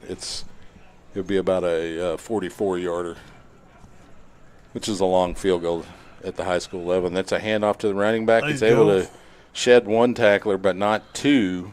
It'll be a gain of 2. That, of course, number 23, Cameron Graham, on the carry. Or check that as 26, Jonah Johnson. Isaiah Conley again on tackle. I'm liking this 4-man front for Leander right here. Oh, I got to hold that water. Stay on side. Pites jumps off. Another free play for the Timberwolves. Good defense there there by number 25 of Leander, Liam Walters. That was a great defensive play right there. Great timing with the hands. It will be 3rd down, won't it? Or 2nd down? No, it's 3rd down. Yes, 3rd down. They just haven't flipped the box yet. Is there a penalty? There is a penalty against – oh, there was the offsides penalty. It'll stay 2nd down. So instead it's going to – I forgot about the offside. It's going to be 2nd and 3 after they assess the penalty. That was basically a free play for the Timberwolves. So Cooper, the quarterback, the running back, Jonah Johnson, number 26. They're going to fake to Johnson, or that's 29 at running back, and the pass in the corner is too long. So it's Lucas Valoria is the running back currently for the Timberwolves. Now it's 3rd down. It's 3rd down and 3. The backfield will remain the same with Cooper at quarterback, Valoria the running back. Timberwolves will have a single receiver here on the near short side of the formation and 2 at the top. Cooper rolls to his right. He's going to run behind Valoria and pick up the first down all the way down to the 15 before he's tackled by Bridwell. So it'll be 1st and 10 for the Timberwolves, and they'll hurry to the line of scrimmage and see if they can capitalize on that first down success. Valoria remains the running back. Cooper takes the snap. He'll hand to that running back straight ahead, and he's able to dig his way forward to about the 11-yard line, a gain of 4. Little Schwepper, Big Mac right there with the tackle. Schwepper. There you go. I can't say it. Valoria again. There's a penalty flag down. Kind of a late flag. Is it going to be another offsides against the Lions?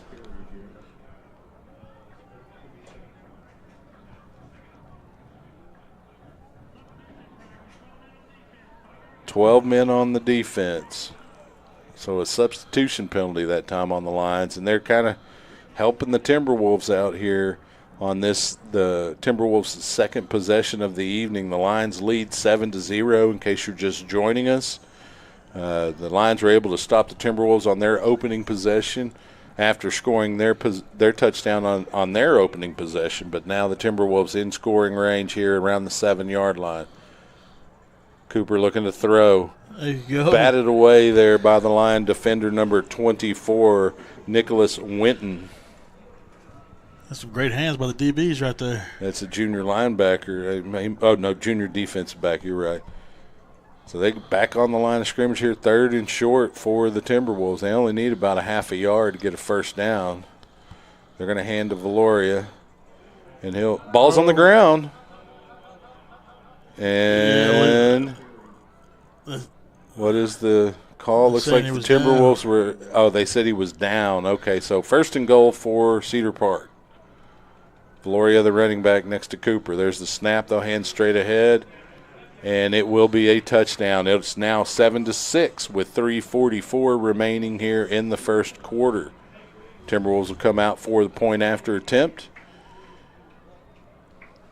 and see if the Lions can wrestle back a little bit of that momentum offensively on this next possession. Attempting the extra point, Jacob Van Ryan. He's a backup quarterback. Or check that, he's the holder, Ben Ramos, to attempt the point after, number 5. Kick is up and good. And so we are tied now 7-7 with 3:44 remaining in the first quarter. Let's turn it over to Ben and see if we got some score updates. Ben? Yeah, it looks like we got Glenn and Chaparral in the first quarter. Glenn is winning 14-0. And then Georgetown and Lake Belton. Georgetown is winning 15-0 in the first quarter. That one doesn't surprise me a whole lot. That Lake Belton team is pretty good, but that Georgetown team is really good. If they got eaten up by them Lions, they ain't turned back. They did. It is now 22-0, according to KView, in that Georgetown versus Lake Belton game. Lake Belton had to make the trip to Birkelbach there in Georgetown, Texas. Not a real significant trip from Killeen. Right off the highway right there. 35 fly. And so number 5, Ben Ramos, will come out to kick off for the Timberwolves. Back deep for Leander, we have Isaac Montgomery and E.J. Hargrave. Let's see if Ramos can get a short kick here and a decent return from the Lion returners. Timberwolves start out in tight formation, break wide. And there's a switch of the returners. This is going to be hammered into the end zone and back out of the back of the end zone for a touchback. So the Lions will have it on the 25-yard line, 1st and 10. This their third possession of the ball game. They were able to score on their opener, drive down the field about 80 yards, and had a 30-yard pass completion to Zane Wooldridge for their first touchdown. They were able to get a stop by the Timberwolves offense, received a punt, and kind of shot themselves in the foot with a couple of penalties, made it tough to execute that first down. Yeah, I hate to be the mayor of bad news here, but Mr. Wooldridge's out there without pads on the sideline over there in a sling, so. Well, it might be a shoulder. You never know. Right.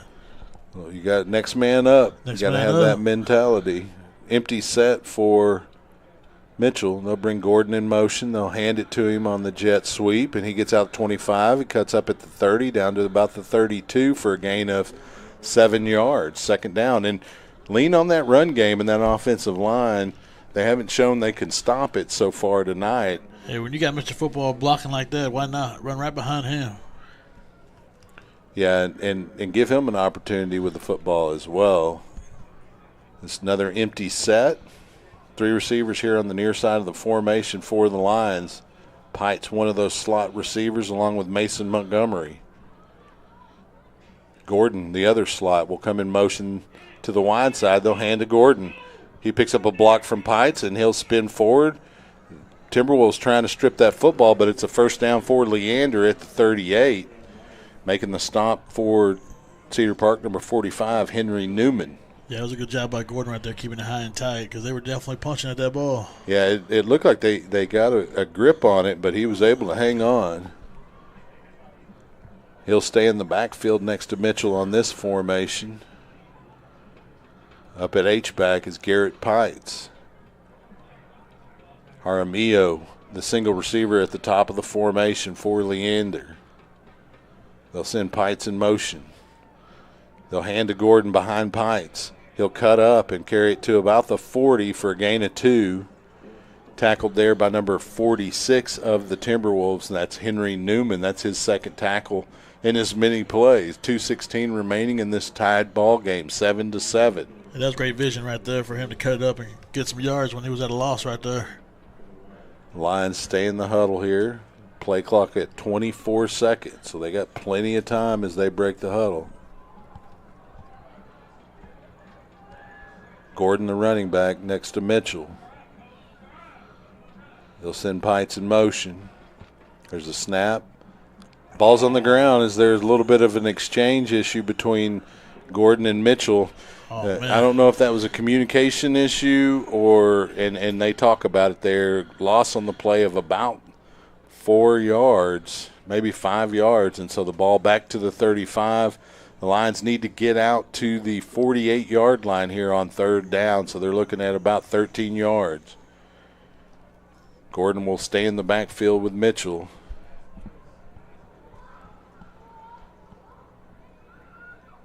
There's the snap. They'll fake to Gordon. Mitchell flushed out of the pocket, rolls to his right, looking downfield, airs it out. It's complete to number 7 for a first down. River Hom in Timberwolf territory. A nice 20-yard pass for the first down all the way to the 43-yard line. And the Lions waste no time getting on the line of scrimmage. Make it the 42. Next man up right there. Gordon, the running back. Mitchell looks over to the sideline to get the call from Coach Bailey. You got 2 receivers on either side of the formation. Jaramillo and Mason Montgomery at the top of the formation. Isaac Montgomery in the slot down low. Mitchell flips it out into the flat to Mason Montgomery, and he's able to spin his way forward for a gain of about 4 yards to the 38-yard line of the Timberwolves. So it'll be 2nd and 6 for the Lions. Trying to break the 7-7 tie we have here. We're down to about 18 seconds left in the first quarter. Lions may let that burn off so that they'll have the wind at their back here on second down and 6 yards. And it looks like that's what they're going to do. We'll mention the Booster Club sponsors here real quick, and then we'll get some score updates from Ben. The gold sponsors for tonight's game, Bear Electric and Mercy Veterinary Hospital. The silver sponsors are Bill Miller's Barbecue, RDZ Roofing, and Raising Cane's. The bronze sponsors are Golden Chick, Toyota of Cedar Park, Texas State Optical of Cedar Park, Whitestone Fine Jewelry, Sisk Robb Incorporated, as well as J.T. Reisdorf at State Farm. The Lion Pride sponsors are A-Plus Septic Cleaning and Repairs, Grissom Insurance Group, and Black Rock Coffee. The Roll Pride sponsors are MLD Services, Modern Shade, and Milo Aquatics. Ben, what do you have for us score-wise? Yeah, it looks like Vandegrift and Westwood. Vandegrift is beating them 21-0 in the first quarter. And then, again, Georgetown and Lake Belton still 22-0 first quarter. Then it looks like Rouse versus Eastview tied 7-7 right now. Yeah, that one's going to be a tight ball game, I think. The Patriots are better than their record would reflect. And, of course, we saw how good Rouse was on Friday night, especially offensively. The Lions had a little bit of trouble with slowing their offense down. So that score doesn't really surprise me. 2nd down and 6 here for the Lions as we come out of the first quarter tied at 7. Again, we'll work on fixing that scoreboard here at halftime, and that way you can step away for a soda or something for those listening on the broadcast, and when you come back you'll know the score. Otherwise, I'll keep updating you verbally. Gordon, the running back to the right of Mitchell. Here out of the end of the first quarter, start of the second. Mitchell goes behind Gordon. He lowers his shoulder, and he's able to pick up about 2 yards to the 36-yard line of the Timberwolves, where it'll be 3rd down and 4 yards. This is kind of an area where you have 2 downs to try to make this first down. You want to get it on 3rd if you can. Rodriguez has the leg from with the wind, a good distance from the wind. I don't know about here, though. You're looking at a 53-yard kick from where it is right now. And with that wind, you kick it up high enough and catch some of that wind and cross your fingers. We got 2 running backs in the backfield, Hargrave and Gordon. With Mitchell, the quarterback, they'll bring Mason Montgomery in motion. There's a snap. They faked to Gordon. There's a little screen pass complete to Hargrave at the 30. He'll pick up the first down and down the sidelines to about the 18. That was a great blitz beater right there. And that will slow down the pass rush if you execute, and the Lions able to execute with a nice little screen pass to Hargrave. That opened up perfect. There's a lightning stunt off the edge, and, he just replaced him, and that was it. No man's land. And the Lions waste little time getting on the line of scrimmage. They got 25 seconds in the play clock. Game clock down to about 10:47 remaining in the half. Hargrave and Gordon, the running backs. They'll fake to him and hit the receiver on the slant. That's Mason Montgomery inside the 5. He's in for the score. That is a touchdown, Leander. That was tough right there. That boy was not going down. He did, and we've seen Mason Montgomery. He came in at quarterback when Mitchell was out early before district play, and he was able to play very successfully, and he runs the football hard, and that's why you got to get him out there. If he's not at quarterback, you got to put him somewhere, and that slot receiver, he pays off there for the Lions. Out comes Rene Rodriguez for the point after attempt to see if he can extend the lead to 7 for Leander. Snap, hold, kick is up and good. It is now 14-7 Leander with 10:33 remaining here in the half. That's some great play calling right there. It seemed like a chess game out there, and it seemed like Leander had to answer for everything that was coming off that edge. Yeah, that screen was huge there on 3rd down and 4.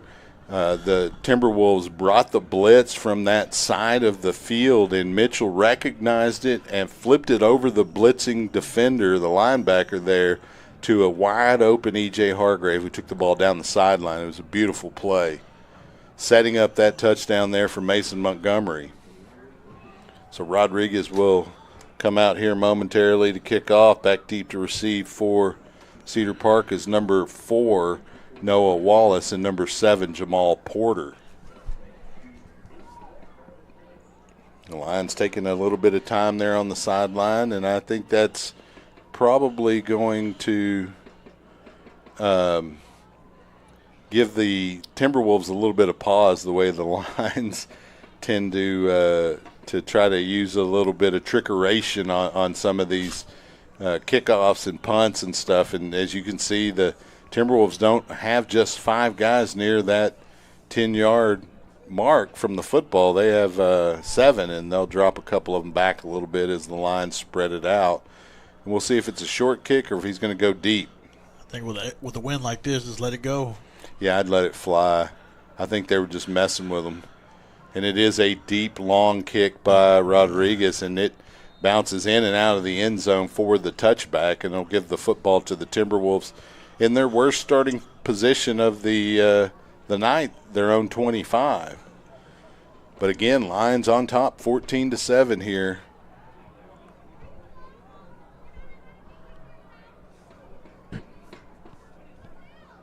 Lions already on the field defensively.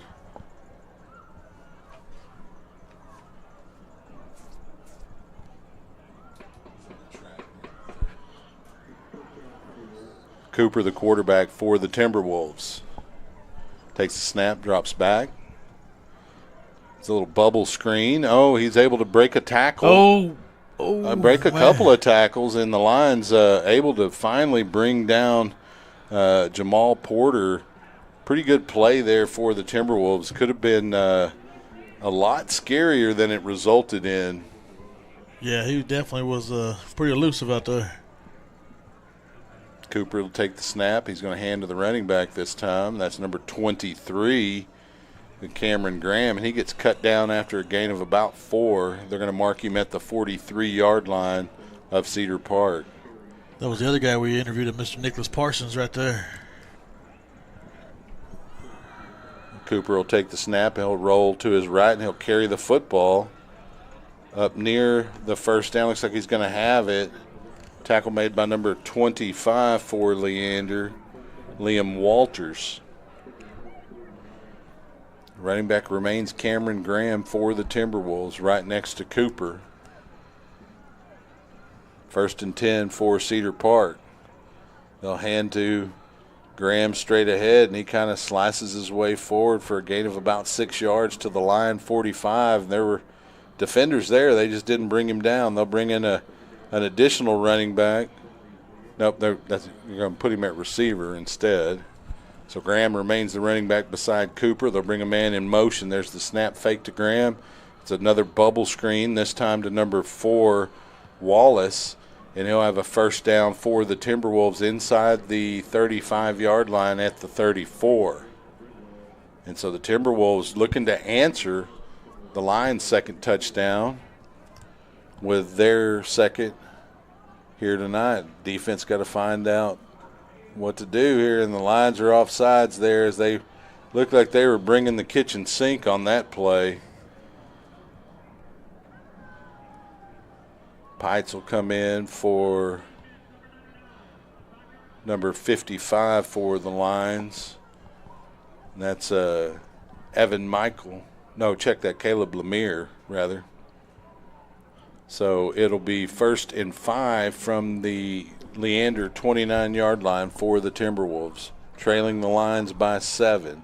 Graham, the running back beside Cooper. He has 2 receivers on either side of his formation. Fake to Graham, looking down the seam. Good defense out there by number 8 for Leander, Tyler Moorman. Pass falls incomplete because of that nice coverage, 2nd down. And when you have 1st and 5, you can afford to just take a shot down at the end zone, and that looks like what the Timberwolves attempted there. And we have a flag down in the backfield, and it's going to be a penalty against the Lions. I didn't see the signal. Was it a roughing the passer penalty? Because it's in that area. Yeah, it looks like it.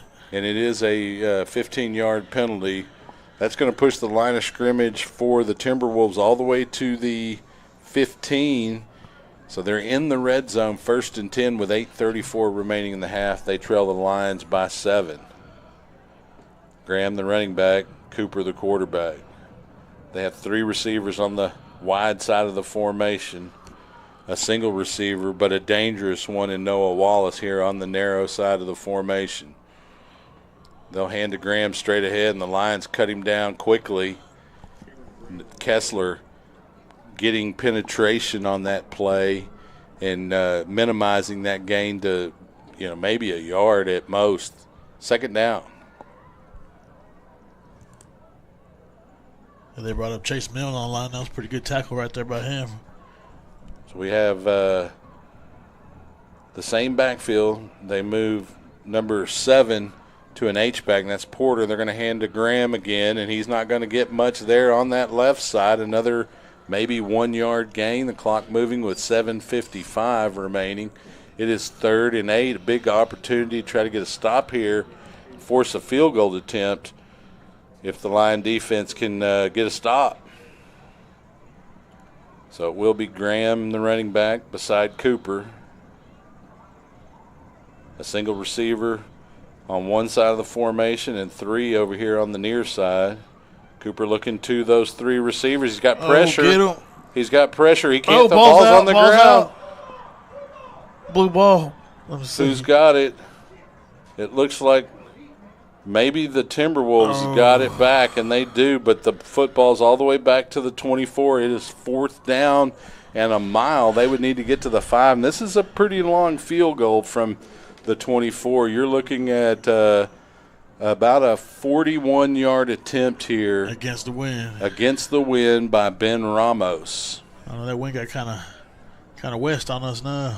Southwest. The holder, Jacob Van Ryn, the backup quarterback. Clock moving at 6 minutes, 50 seconds. The game 14-7. Timberwolves trying to cut into that lead. The kick is up, and it has the distance.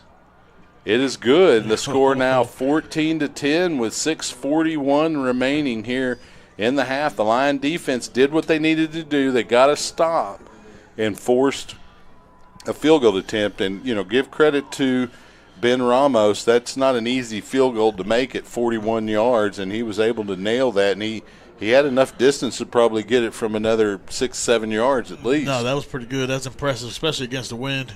Another thing, too, the defense looks great. They did pretty good for having as many penalties as they had in that last drive. Yes. You got to be careful about those roughing penalties. As much as you want to hit the quarterback, the quarterback for the Timberwolves David Cooper. He's just a sophomore, and you want to rattle him, but at the same time, he's pretty efficient with the football. He knows to get rid of it, and you know, you got to make that hit count if you're going to take the 15-yard penalty. Cooper stayed on the field, but he was a little bit shaken on that next play as he got a little bit more pressure, and you can't really look downfield when you're running for your life. Not many people can. You know, there's some people like Tony Romo that did that pretty well, but that's because he was constantly running for his life. Eyes in the back of his head. Yeah. So returning for the Lions will be Isaac Montgomery as well as E.J. Hargrave Ramos to kick for the Timberwolves in this 14-10 ball game. Lions on top, looking to add to their lead here with their 4th possession of the evening. They've had 3 so far. 2 resulted in touchdowns, 1 a punt. Not a significant punt. It was a short punt, which ended up in that next Cedar Park drive resulted in a touchdown. So you want to field position becomes important. We'll make sure they don't try to kick some onside here, and it will be a high kick. Fielded by Montgomery around the 11. They'll pitch it to Hargrave going the other direction. He'll cut up at the 20, 25. He's up to the 30 before he's tackled by number 41 of the Timberwolves. That is Bennett Patton. And so the Lions will have a 1st and 10 in pretty good field position at their own 30 here for their 4th possession of the half. Yeah, I was having deja vu for your second right there. I thought he was gone. 6:33 on the clock in this 14-10 ball game. Leander leads. And, you know, Coach Gideon mentioned it. He comes out to some games. We talked, in case you're wondering, we talked to Coach Gideon at the beginning of the broadcast. I recommend you go back and listen to it if you hadn't. But he talked about how the stadium, every time he comes, it's a little more full kind of. And he talked about the community buy-in that's necessary for a successful program. And that includes you people sitting in the stands. It takes a village. That's right. And we're going to get a jet sweep to Isaac Montgomery. He breaks the first tackle, but he really didn't get a whole lot there. The Timberwolves had sniffed that out. He might have picked up a yard to the 31. They're going to say, no, he just gets back to the line of scrimmage. Yeah, that was a lot of lateral movement right there. Yeah, those jet sweeps, when they work, they sure do look nice, but when they don't, they look terrible. If you don't stick that foot and get downfield, they don't. It's kind of like those outside screens. When they work, man, they look really nice, but they don't always work. Hargrave remains the running back beside Mitchell. No, that's Gordon. They hand to Gordon. He carries straight ahead and breaks a couple of tackles up to the 38-yard line. He's just a couple of yards shy of the line needed for the first down. The clock moving at 5:48. It's 3rd down and 2 for the Lions. Yeah, it's good to see a junior running like that. Yeah, because you know he's coming back. Yes, sir. Gordon next to Mitchell. Almost got a Timberwolf to jump there with that initial slap from Logan Mitchell. He steps up, gets the call from Coach Bailey. Communicates that to his running back. There's a snap. They're going to fake to him, and it's Mitchell. He's in the open midfield. 40, 30. He's not going to get caught. That's a touchdown. The Lions add to their lead. It is now 20-10, and that was wide open. Whoever called that audible, it came from the sideline. Mitchell looked, and he stepped forward. I don't even know if the offensive line knew an audible was called. The only people that knew, I think, were the coaching staff, Logan Mitchell, and Kavarian Gordon, number 21. Gordon. Cedar Park did a disjustice for themselves right there. They squeezed down the line and went to the opposite side and kind of left that side open for number 3. They were expecting Gordon to carry that football because he's been doing it so well so far. Point after attempt is good by Rodriguez. The score now 21-10 Leander with 5:10 remaining in the half.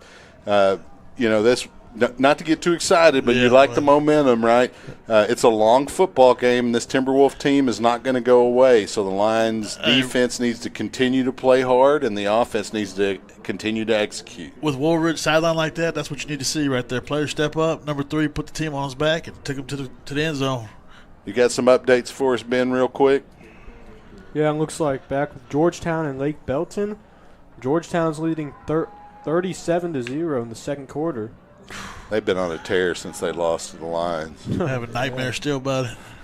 Then we got Glenn and Chaparral. Glenn is leading 28-7, also in the second quarter. I'm not surprised. And Vandegrift and Westwood again. Vandegrift leading 21-0 in the first quarter. And then Liberty Hill in Crockett. Liberty Hill's winning 14-0 in the first quarter. Okay. And it looks like Rodriguez out to kick off for Leander. Back deep to receive for the Timberwolves is Jamal Porter. And number 4, Noah Wallace.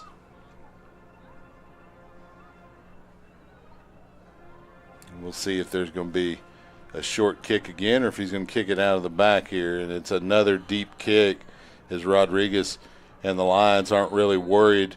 Their defense is playing well enough. You just want to give the ball to the Timberwolves and get off the field and as quickly as you can. So the Timberwolves will huddle on the sideline, the line defense out into the field with 5:10 remaining in the half. Again, our scoreboard is down in case you're just tuning in. It's 21-10. The Lions are on top of the Timberwolves with 5:10 remaining in the half. We'll update that scoreboard and try to make it work here for the second half for you. Running back is going to be Graham beside Cooper, the quarterback. A couple of youngsters. Ball's on the ground, and a tackle made by Kessler in the backfield. There's a penalty flag down, though. Could be a false start. Could be an offsides penalty. It's going to be one or the other. Based on the direction the umpire's standing, it is a false start against the Timberwolves, so they'll start off on first down a little bit behind the chains. Line of scrimmage to the 20. He'll make it 1st and 15 for Cooper and his running back Graham. He's also got Jamal Porter there in the H-back position. And they'll switch sides with Porter to the wide side of their formation. Bring him in motion. There's the snap. They'll fake to Graham. They do hit a bubble screen behind Porter, and that's number 19. And he's pushed out of bounds. Otherwise, he was going to go a long way. That's Zane Claybrook picking up the first down for the Timberwolves at the Cedar Park 44-yard line. Clock stops at 4:56 due to the ball carrier going out of bounds. It looks like we're going to have a timeout as well.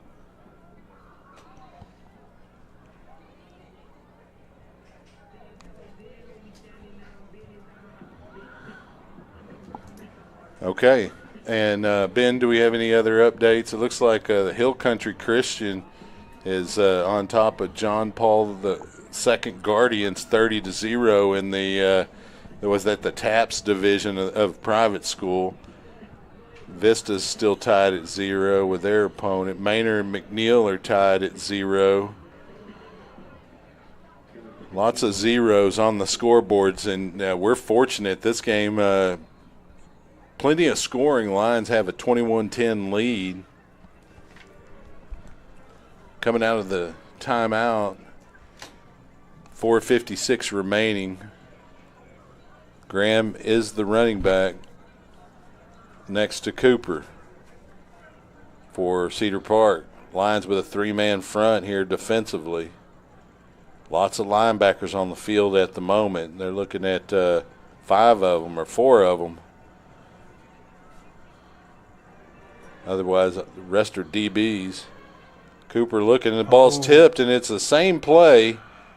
And this time the Lions sniff it out and hold it for a gain of just 1. It almost got intercepted. That was Nicholas Parsons on the stop of the receiver, number 19, Claybrook.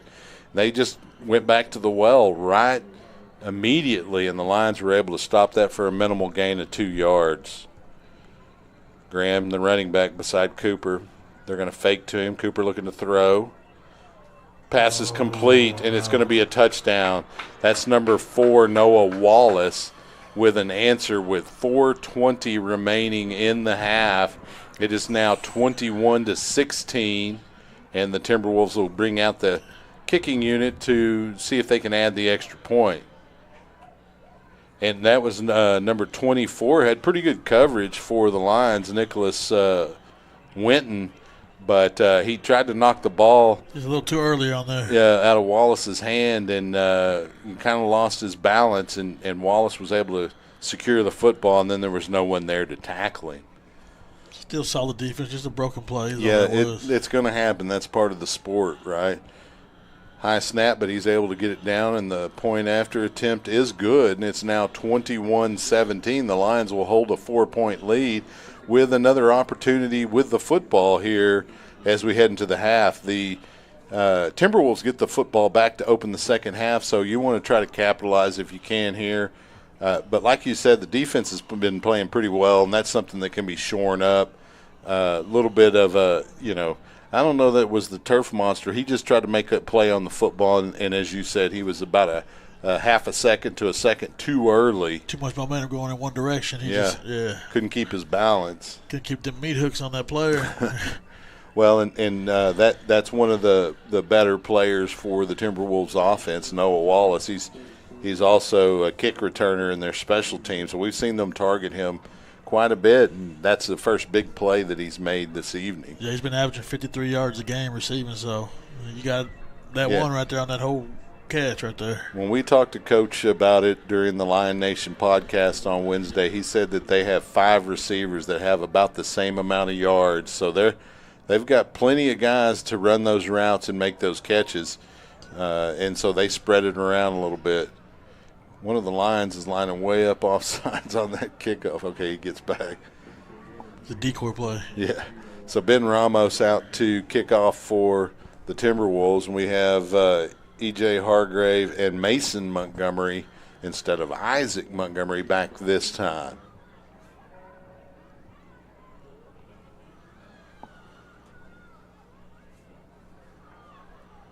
A little bit of a delay, and here goes the kick. It's going to head towards Mason Montgomery. He'll field it about the 8. He's at the 15, 20, cuts up to about the 24 where he stopped. It'll be 1st and 10 for the Lions there, about a yard shy of what you would get if it went into the end zone anyway. So it'll be 1st and 10 for Leander. They'll huddle on the sideline. Clock stopped at 4:13 after the return.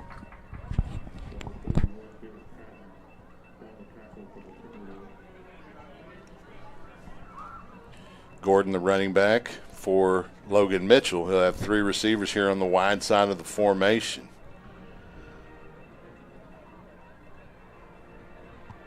Has a little fake cadence, and then he walks up to the line of scrimmage. Signals Casimir as center. Takes the snap. They'll hand to Gordon straight ahead. Not much there. Mitchell comes out to block for him. Gordon bounces it outside. He's at the 30, cuts in at the 35, but he's going to have a first down for the Lions. And what was pretty much nothing on that play, he tried the center of the field, and there was good penetration from the Timberwolf defense. He was able to bounce it outside and pick up 10 yards, first down. And that was almost a repeat of the butt fumble right there for a second. Yeah. Was able to escape that one. Yeah, since he had a fumble earlier in the year, he's really worked on securing the football. You can see it, and there have been players, they must have seen it on the film, and they're grabbing at it, but he's done a great job of hanging on to it here tonight. Pite's in the H-back position. They'll hand to Gordon that direction. Pite's sealing the edge, and it's going to pick up maybe 2 yards, 1 or 2 yards to about they're going to mark him at the 39-yard line, so a gain of 2. Make it the 38. 2nd down and 8 for the Lions. 3:20 and counting on the clock. They lead the Timberwolves 21-17. Long huddle for the Lions. There's still 26 seconds on the play clock, so they have plenty of time to get the call in. Gordon will line up to the left of Logan Mitchell. Pite's in the H-back position to his right. There's a snap. They're going to follow Pite's. It's Gordon again. And good penetration there from the Timberwolves again as they prevent any significant gain from Gordon, and that's Henry Newman on the tackle. They're going to give a gain of about 2. Ball at the 39 now. Hargrave will come in for Pite's on 3rd and 7. Make it 3rd and 6. That's steady, Eddie. It's pretty hard fought 4 yards right there, honestly. Yeah. Well, like I said, that was good penetration from the Timberwolves. Two receivers on the top of the formation, two running backs for Mitchell. They're going to hand to Gordon. He breaks one tackle, but not the second. He'll get back to the line of scrimmage. It's 4th down. The clock continues to tick, except for there's a timeout at Cedar Park with 2:11 remaining in the half as they look to have another opportunity with the football, and the Lions got to decide what they want to do here. They'll probably be punting on their side of the field is what I would expect with 2 minutes remaining. Are there any updated scores? Ben, what do you have for us? Yeah, it looks like Vandergrift and Westwood. Vandergrift leading 28-0 the second quarter. Then Rouse and Eastview. Rouse leading 15-7, also second quarter. Then Glenn and Chaparral. Glenn is leading 35-7, also second quarter. Then back again with Georgetown and Lake Belton. Georgetown 44-0 in the second quarter. They're going to have the third string in the second half. So I think Chaparral wasn't ready for that that Glen Grizzly wing tee type offense, and they're able to run a pretty good game on against the Killeen Chaparral Broncos. Yeah, that waterboard might get a snap tonight. You never know. Well, he might in that Georgetown game. They are really really putting the hammer to him. Mason Montgomery, the up back for Rene Rodriguez in the punting formation. Kind of a high snap. Rodriguez with no pressure, able to get a nice kickoff. Takes a line roll inside the 20 to about the 17. They're going to give him the 18. It'll be 1st and 10 for the Timberwolves. And they'll come out with a little bit of momentum. They got a touchdown, they got a touchdown to cut into the Lion lead, and then a stop defensively. They have 2 minutes and 2 seconds to try to matriculate down the field. Got a new running back. Looks like it's going to be number 29, Lucas Villarreal. Cooper keeps it behind Villarreal, and he's able to break a few tackles. He's in the open, 35-40. He's at midfield, and the Lions will force him out of bounds in Leander territory at the 39. The clock stops with 1:52, and that's not what you want to do on first down if you're the Leander defense. You got to watch out. This quarterback's averaging 43 yards a game rushing. So. Well, he almost got it on that one run there. Valoria, the running back beside Cooper. Looking over the defense. Sends the H-back in motion, takes the snap, fakes to Valoria, looking downfield, has a pressure from Pites, and there's a sack at midfield. There you go, number Garrett 11. Pites. Leading the district in sacks, adds to his total with that play, and that'll push the line of scrimmage all the way to the Leander 49. It looked like it was midfield to me, but they're going to give him the 49. The Timberwolves need to get to the 29. So they have a 2nd and 20 here with 1:37. They're going to burn a timeout, or somebody's going to burn a timeout. I didn't see who it was. We'll stay here on the broadcast as the Lions lead the Timberwolves 21-17. We will try to fix the scoreboard at halftime so that you can see it as the game play continues. Yeah, on that last play, Garrett Pites, like I said, he has a gear like no other. He just beat that lineman off the edge right there. He beat him like he stole something. Went out there and had no problem getting to the quarterback. Yeah, he's got some quickness.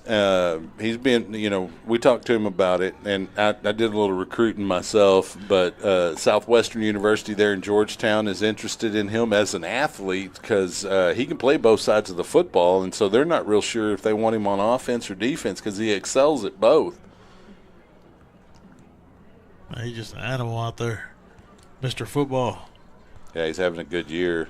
Valoria, the running back beside Cooper, the quarterback for the Timberwolves. 2nd down and 20.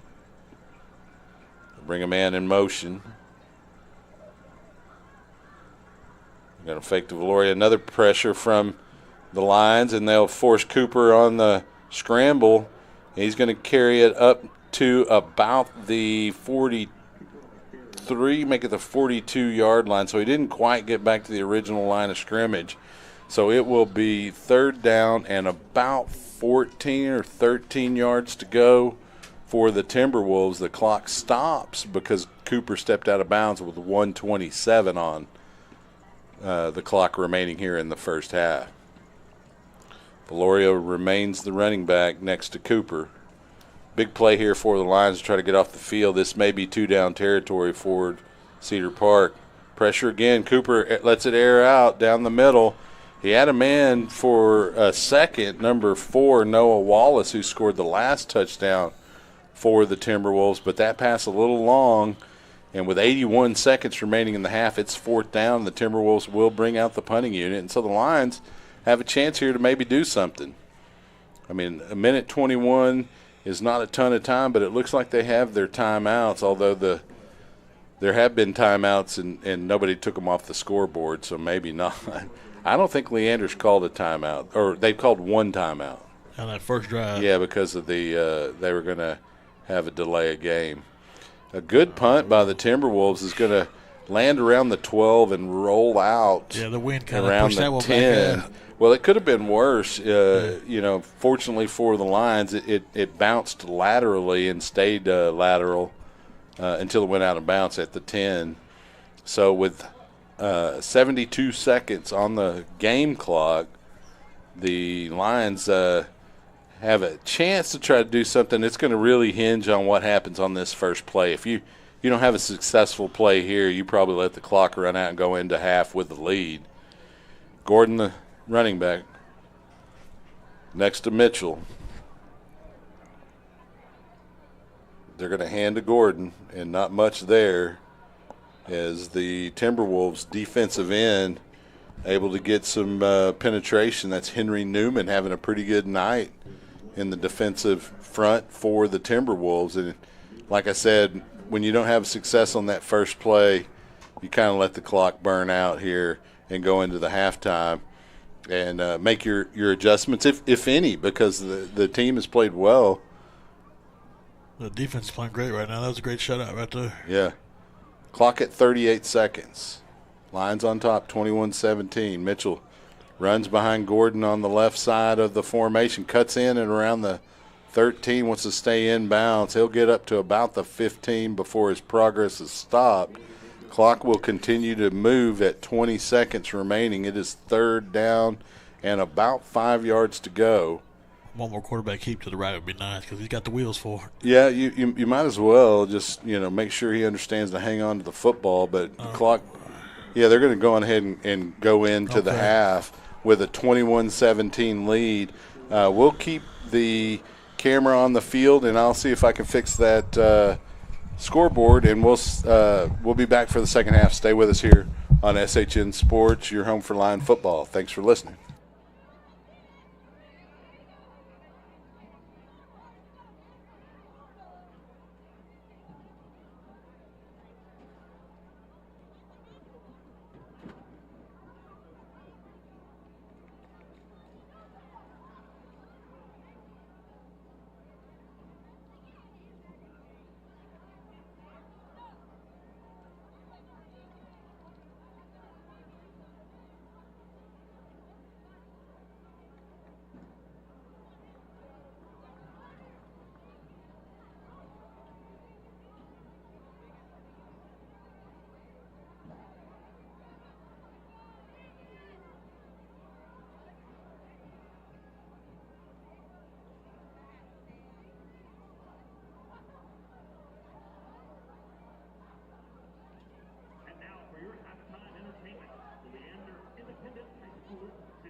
Let's give another big round of applause for the Celebrity Dance Team.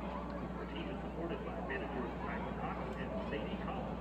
The celebrities are directed by Nikki Evans and Katie Thompson with assistance from Holly Franken. We'd also like to extend a special thanks to our generous sponsors, Move Dance and Fitness, Texas Toothberry, Elastic Dentistry, Illinois Electric, Jets Pizza, Primerica Financial Services, Revere Dental, Dairy Queen on 620, Courtyard Marriott, Bank OZK, Realities Italian Cafe, Brookhaven Massage, Austin Telco, and Marusha School of Dance. Don't miss the Celebrity Dance Team this November as they proudly perform in the Macy's Thanksgiving Day Parade in New York City.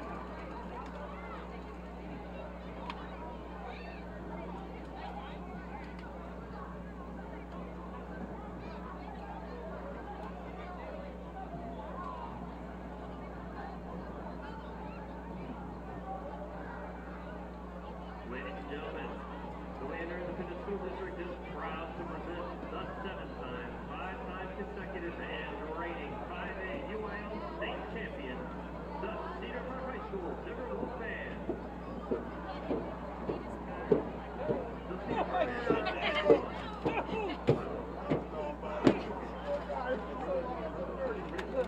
Southern Landscape, China Football, and United Vision for 59. The Cedar Band was to allow Leander Mission Band Festival at the UIL 5A State Marching Band Contest next Monday, Tuesday. Early morning, the Timberwolves band is honored by crowds for the Leander Band National State at VOA Grand National later this week. Tonight, Cedar Park will be celebrating the 2024 production of High School Cutting Edge, featuring music from famous Broadway musicals Leander and Masterwork, composed by Disney. How you been?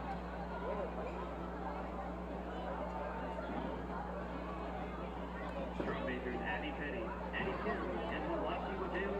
You may be I've seen your name on a lot of stuff. I told John one time, I was like, hey man, I can't open it anymore. So I'm like, he's taking the whole back. I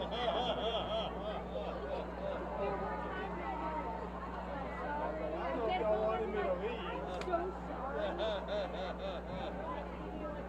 You're gonna know. Yeah, I see Tom. Hey man, don't mind. That's my brother.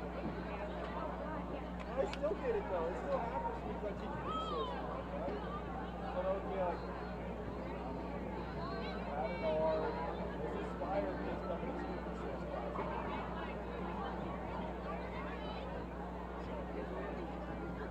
How many kids in one class? I asked what the gap was, and said 10. Yeah, I'm in algebra 1 class of 11. That's what somebody else said. They said 1.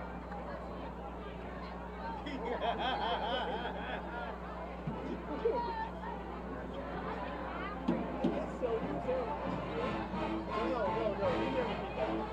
He went to like he was supposed to be in my class before she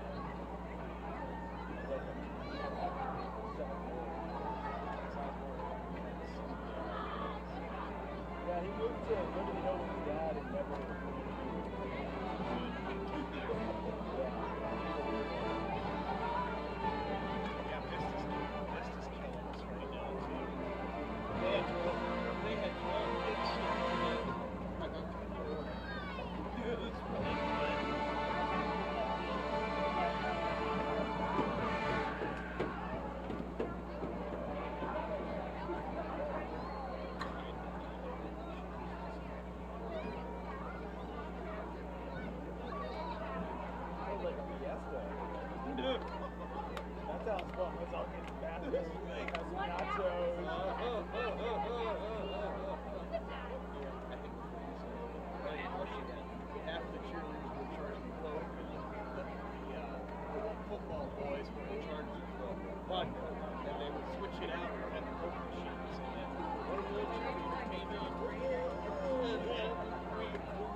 so mad when everyone's playing basketball. They all go, shut up, man.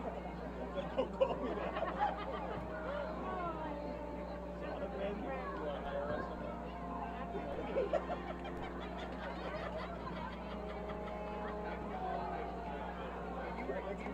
Let's ease up. Y'all. That's right. We're a chanting team now. We don't do anything separate. That's right. We're like Matt Damon and Nick Deer, right? Who's the one over there? Oh, yeah. So they were stuck together. Stuck on you, yeah. Yeah, Price. Tight. He hurt his knee. Yeah, no one has to get step on a cup. Yeah, that's what I'm talking about. Right? Yeah. And he's laying there with his fork.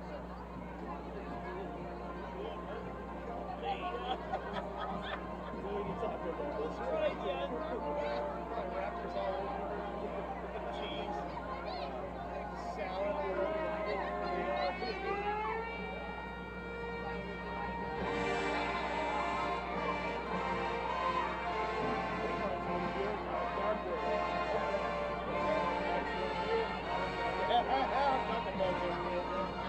That boy must have got tired. He's back McDonald's every day.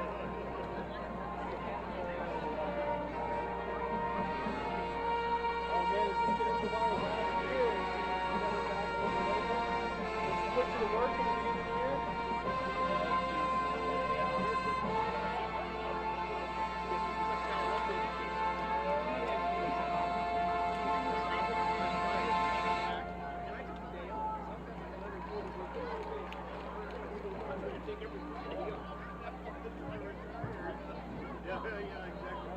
It could be Monday, Wednesday, and Friday. Right. That's just Friday. That's right, Coach. I've been doing Wednesdays and Fridays. Actually, last week was Wednesday and Friday.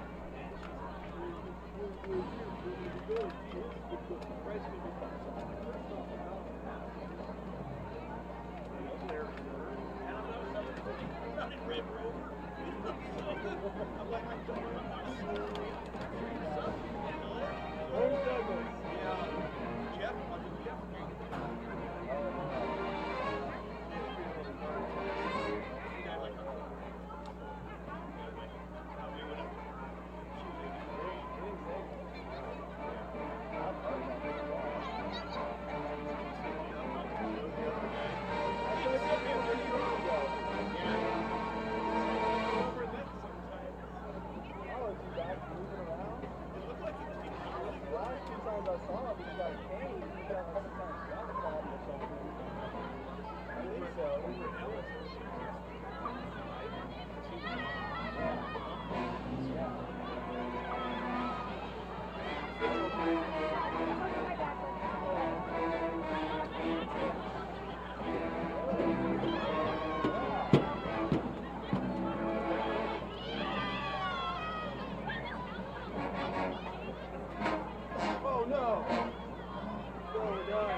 officiated with him.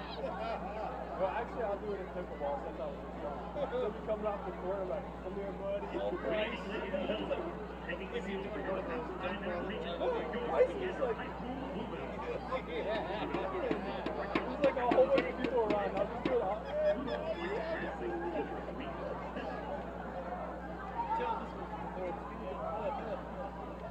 Yeah, so TK's not. I know it's all this time. TK's not 26. Price 1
too bad that I.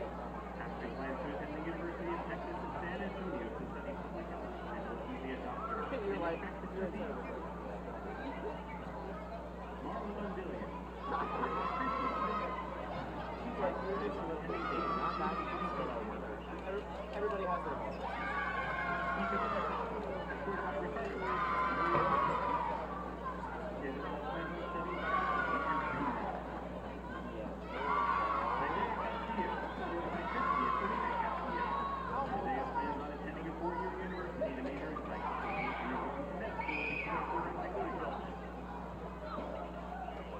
Supported by Jennifer and Brian Krishna. Aaron plans on pursuing a degree in electrical engineering in addition to a career in HVAC. Natalie Thomas, supported by Brandy and Andrew Thomas. Natalie plans on attending Texas A&M and TCU to pursue advanced degrees in nurse anesthesia.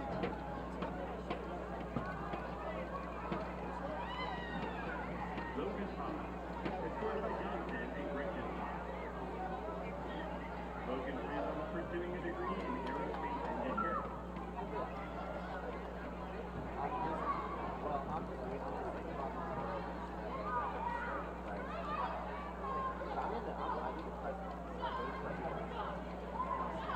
Sit up here and I do stats on it. Alexis Gauthier, supported by Matthew Gauthier and Angel Gauthier. Alexis plans on attending Texas State to pursue a degree in elementary education. Gwen Leander, supported by Joe Leander and Melissa Glaze. Gwen plans on studying microbiology at the University of Oklahoma. Addie Gordon, supported by Lisa Gordon and Terry McCann. Addie plans on studying to become a dental hygienist. Oh, anytime I'm near Kalia another girl that's supported by full-time John Hancock. Kalia plans on majoring in data science and is currently trained to juggle and Boston, Samantha Hopkins, supported by Joshua Hopkins and Cassie Nicole. Samantha plans on going through a career of cosmetology. Richard Jones, supported by Ryan Stern and Charlie Newton. Richard plans on pursuing a degree in mechanical engineering. Jackson Jones, supported by David and Jessica Jones. and they're like, Jackson oh, plans on attending ACC for pre-med studies, then like nurse that is school the to become a reason nurse anesthesia. they don't. Ooh, see, that's Oliver the biggest word Joffrey, they have right now. They're like, supported by John and Debbie Joffrey. Festivity and Oliver plans on attending a four-year university to study music education and composition. they're like, Kayla King is supported by Brian and Julie King.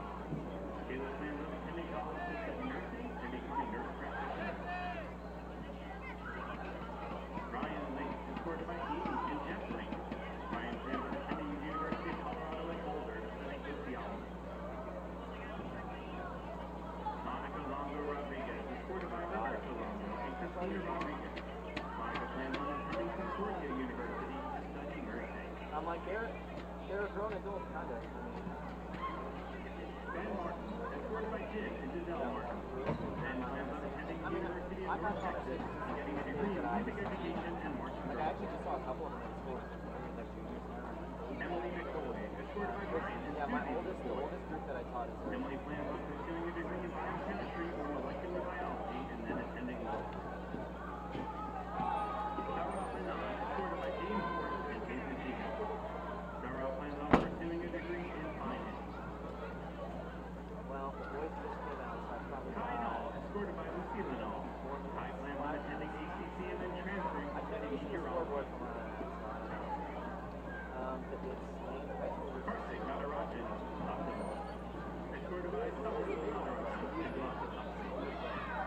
Kartik plans on attending Texas A&M National Science and Pre-Med School and finishing his senior contract with Texas Army National Guard. Jason Rodriguez, escorted by Marlene and David Rodriguez. Jason plans to go to college to major in nursing and minor in music education to become a nurse practitioner. David Roman, escorted by I've been there a lot. Francesca and Lee Roman. David plans on attending ACC and transferring to pursue a degree in game design. Kaden Seiko, escorted by Jordan and Justin Seiko. Kaden plans on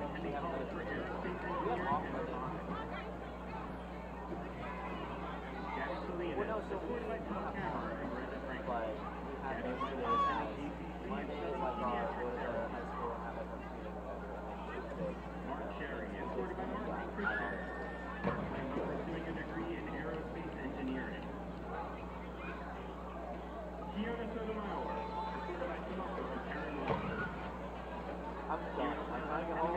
I've seen so many memes. Like, my Instagram reels is blown up with, like, teachers and they come home and I'm like, that's so good. Like, holy crap. I don't do anything. Pursuing a degree in music education at the University of Texas and becoming a manager in LIFD. Oh my God, you are brilliant right now. Reed Spears, certified Jillian Spears. Welcome back to AC Bible as the Bluebells are winding down their senior night celebration, and we're getting ready to get underway here in the second half. Both teams in the run-through tunnels waiting to come out for that second half of football. Lions on top, 21-17. As you can see, we got the scoreboard fixed for you, so we'll be able to keep you updated. If you have to tune out for a second and come back, you'll be able to check that scoreboard. Juan will keep that up to date. We'll continue to keep you updated on the play and game clocks as necessary throughout the ball game. Band now leaving the field. The time on the clock is at 0, so we should be underway here shortly.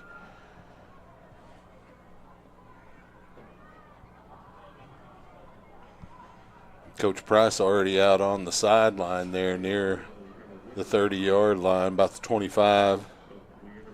Can't see him on the stream, but looks like he's in conversation with his coaches up here in the booth as they continue to try to determine what they're going to do here in terms of adjustments of the second half. The Lions, while they didn't dominate, they definitely came out on top in play and on the scoreboard, but the Timberwolves, one of those teams you don't want to let them hang around, and they are hanging around at the moment. Score 21-17, as we mentioned. So, Frank, what do you think the keys are here in the second half? You had said something about your old defensive coordinator at halftime when you go in with a lead. What did he say to you? Yeah, Coach Broussard would always stress to us, if they don't score, we win. So if you keep them off the board, when that time runs out, that's it. It's game. And then all the offensive production at that point is just gravy on top of that biscuit. So you want to be able to shut them down. The Timberwolves will be receiving the football to open the second half, so they'll probably have the intention of trying to grab a lead at the very least or cut into the Lion lead. But it's only a 4-point game, so you hope the Lion defense can get out there and get off the field quickly. And probably see Rene Rodriguez kick this out of the back of the end zone, although with Coach Price and Coach McLean, the special teams coordinator, anything's possible. It could be one of those kind of pooch kicks where you try to run down and get it while it's live, while they scramble to try to get to it, or it could be an onside, or Rodriguez may kick it out of the back of the end zone. So, and the Timberwolves, as they wait for the Lions to break their offensive huddle, will kind of bunch up near the 50.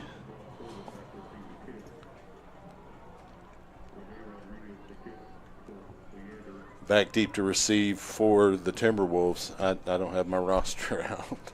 Let me pull that back up. We had to get it electronically, and my phone timed out on me. Number 4, Wallace, and number 7, Porter, to return for Cedar Park. And it is Porter on the return. And, boy, he gets popped right around the 29-yard line. I didn't see who made that stick, but that was 25, Liam that Walters. was a good one. Walters coming in, laying the tone. wood.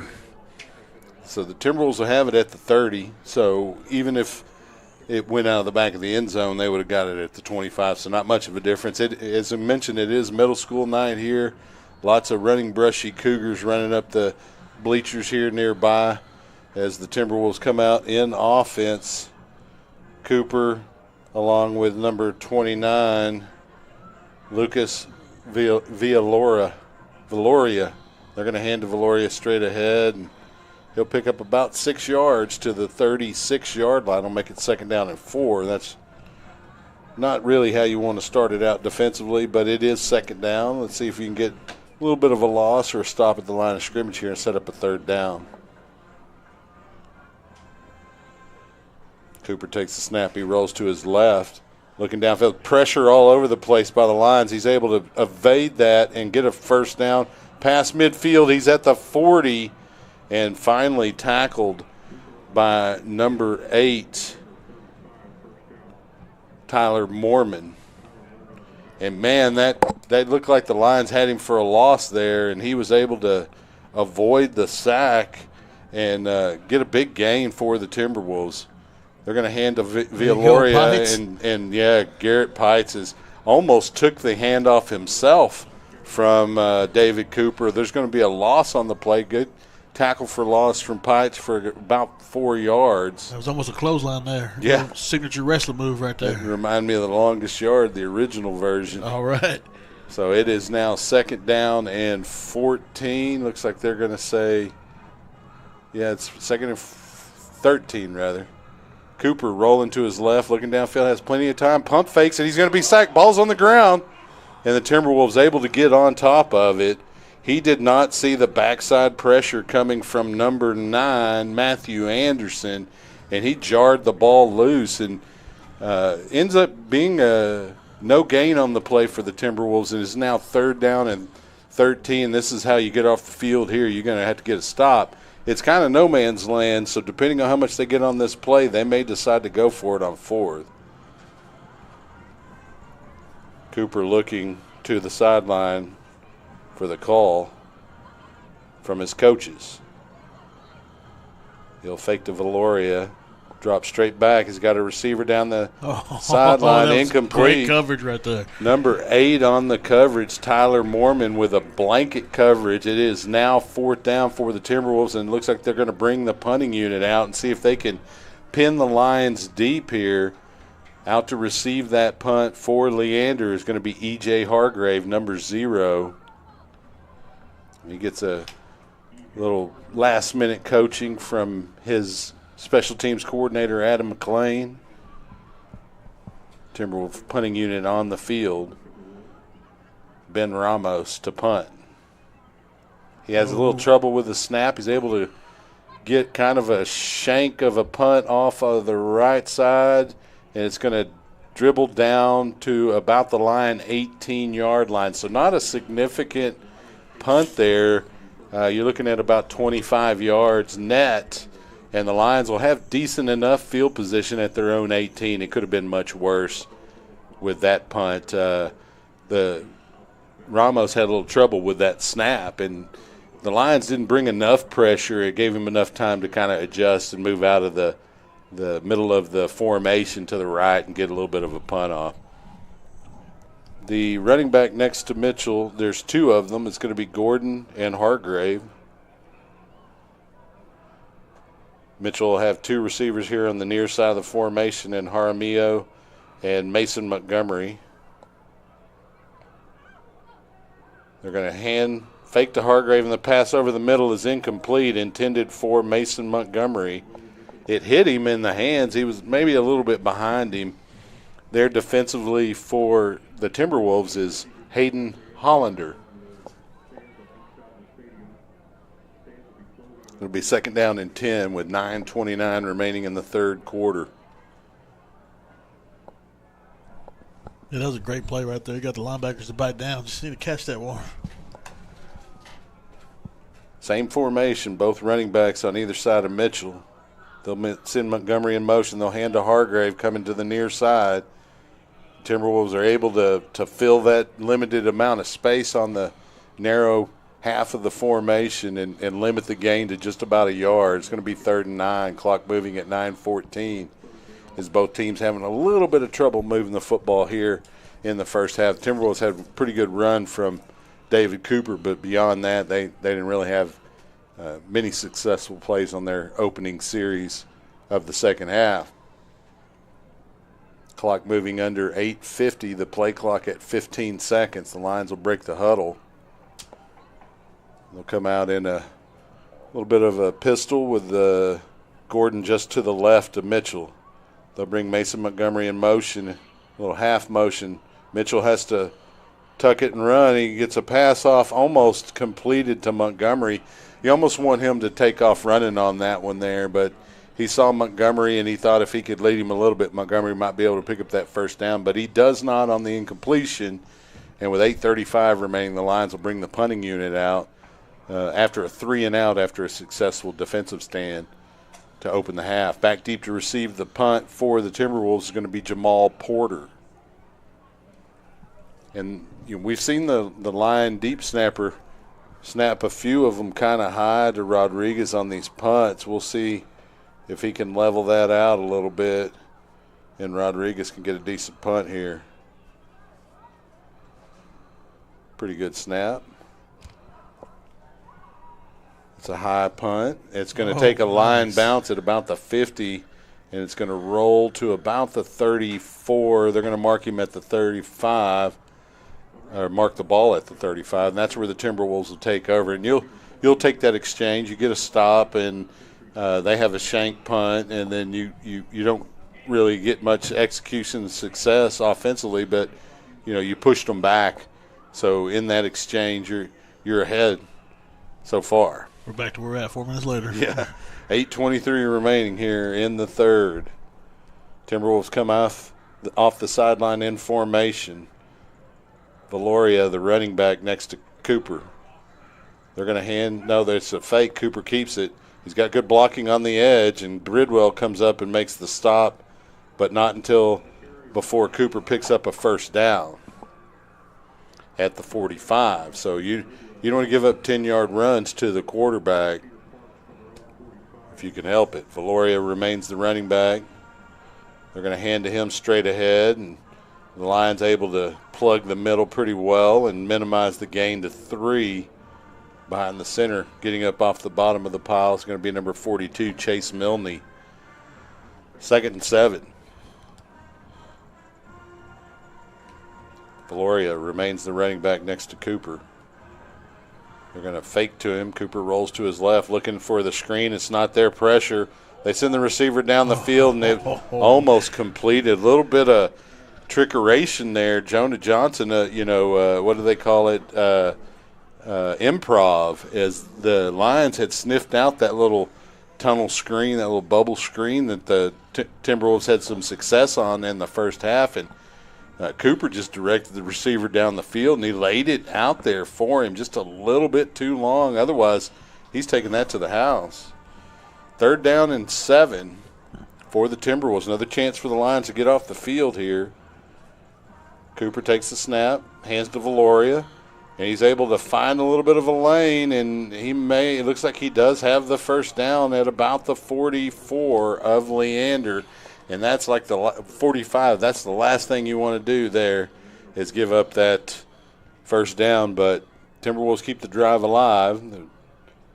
Back on the line of scrimmage are the Wolves. They'll hand it straight to Valoria. He makes one man miss and drives forward for a gain of about 7 or 8, and then we have a rugby scrum, and they're going to blow the whistle.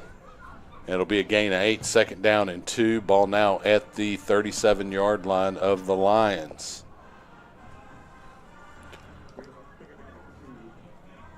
Defense needs to stiffen up here on 2nd and short. Cooper takes the snap, fakes the running back, has a slant, and completes it to number 19. That is Zane Claybrook. It'll be another first down for the Timberwolves as he's tackled at the 23-yard line. 6:33 and counting here in the third quarter. Cooper walks up, has an empty set as he sends Valoria out in a slot in the backfield to his left. Has 3 receivers on the right. Then there's a shift and a completely different look from the Timberwolves. Valoria back in the backfield. That's got to be a false start, but no call. And it is a completion for a touchdown to number 7. There is a flag down in the backfield, but that has to be a false start. The running back moved before the snap, but they did not blow the play dead. Jamal Porter caught that pass on what is a touchdown. The Lions are clapping as if the call will be going against the Timberwolves. And it is, and that'll wipe a touchdown off the board with 6:05. Very wish the referee's mic worked a little better. Yeah, that was a little dramatic right there. I didn't. Yeah, I wasn't ready for that. Yeah. So now it's going to be 1st and 15, ball at the 28-yard line. They'll hand to Valoria, and he's going to be tackled by number 42 pretty much immediately, and that's Milne again. No gain on the play. He's going to make it 2nd down and 15. Ball still at the 34. Lucas Valoria, the running back, next to David Cooper, the quarterback for the Timberwolves. Cooper drops straight back. He's got pressure from Pites. It's intercepted, almost intercepted. Number 8, Tyler Mormon, had a chance, and it's because Garrett Pites came off the edge right there. and got his hand, his big paw on number 8, David Cooper, and almost pulled him down. He was being blocked as he did all of that. I love the aggressiveness of number 11 there for the Lions. If he's not turning heads in the recruitment game, then he will be after tonight. 5:37 remaining. It is 3rd and 15 for the Timberwolves. Cooper takes the snap, fakes to Valoria. He's got some pressure up the middle. And more pressure. He's got nowhere to go. He's able to slip one, but not two. Ball's on the ground, and it's going to be covered by number 78 of the Timberwolves. But that was number 4, Nicholas Parsons, cleaning up what Garrett Pites left for him after the initial pressure. The Lions are hunting right now. Hey, and they must have had Coach Broussard in there telling them about not giving up any points because they've done a good job so far in the second half. He would say that, and then he would lead with, if they want some, come get some. There you go. And the Lions are ready to give them some. Here's the punter, Ramos, out for the Timberwolves. Back deep to receive the punt is Hargrave for the Lions. And it's a high punt. Hargrave moves out of the way. It bounces off a Leander line. It looks like the Timberwolves may have it, but we're going to see. And it does. Referees are signaling that. One of the line return team players had his back to the ball, and it looks like it might have bounced off his back. It looked like it did potentially bounce off his back.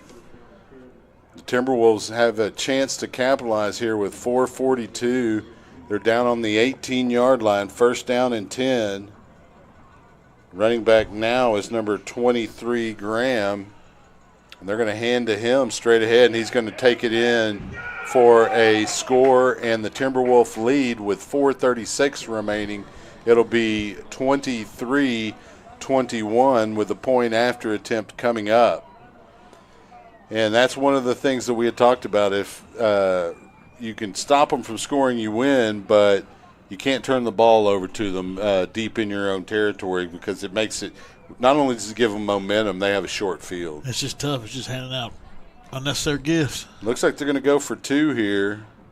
Cooper takes the snap, rolls to his right, and he's able to convert. So they will prevent the Lions from being able to tie the game with a field goal by pushing the lead out to 25-21 with 4:36 remaining here in the third quarter. So the Lion offense has got to come make the play now. And we've seen plenty of plays. We have some score updates, Ben.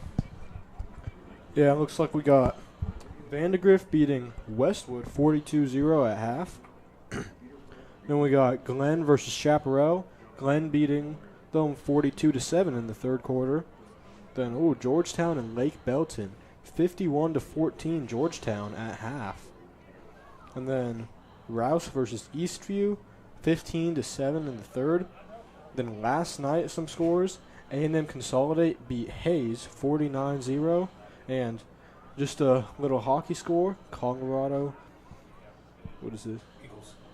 Colorado Eagles leads the Texas Stars 1-0 in first period right now. Is that here in the Cedar Park Center or the HEB Center or whatever? Oh, it's in Colorado.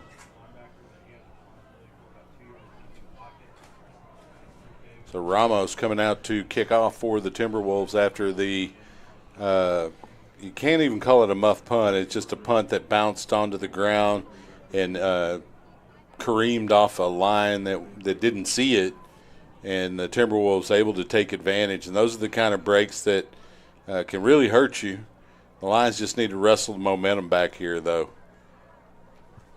They've proven they can do it, so. Oh, yeah. We'll see number 3.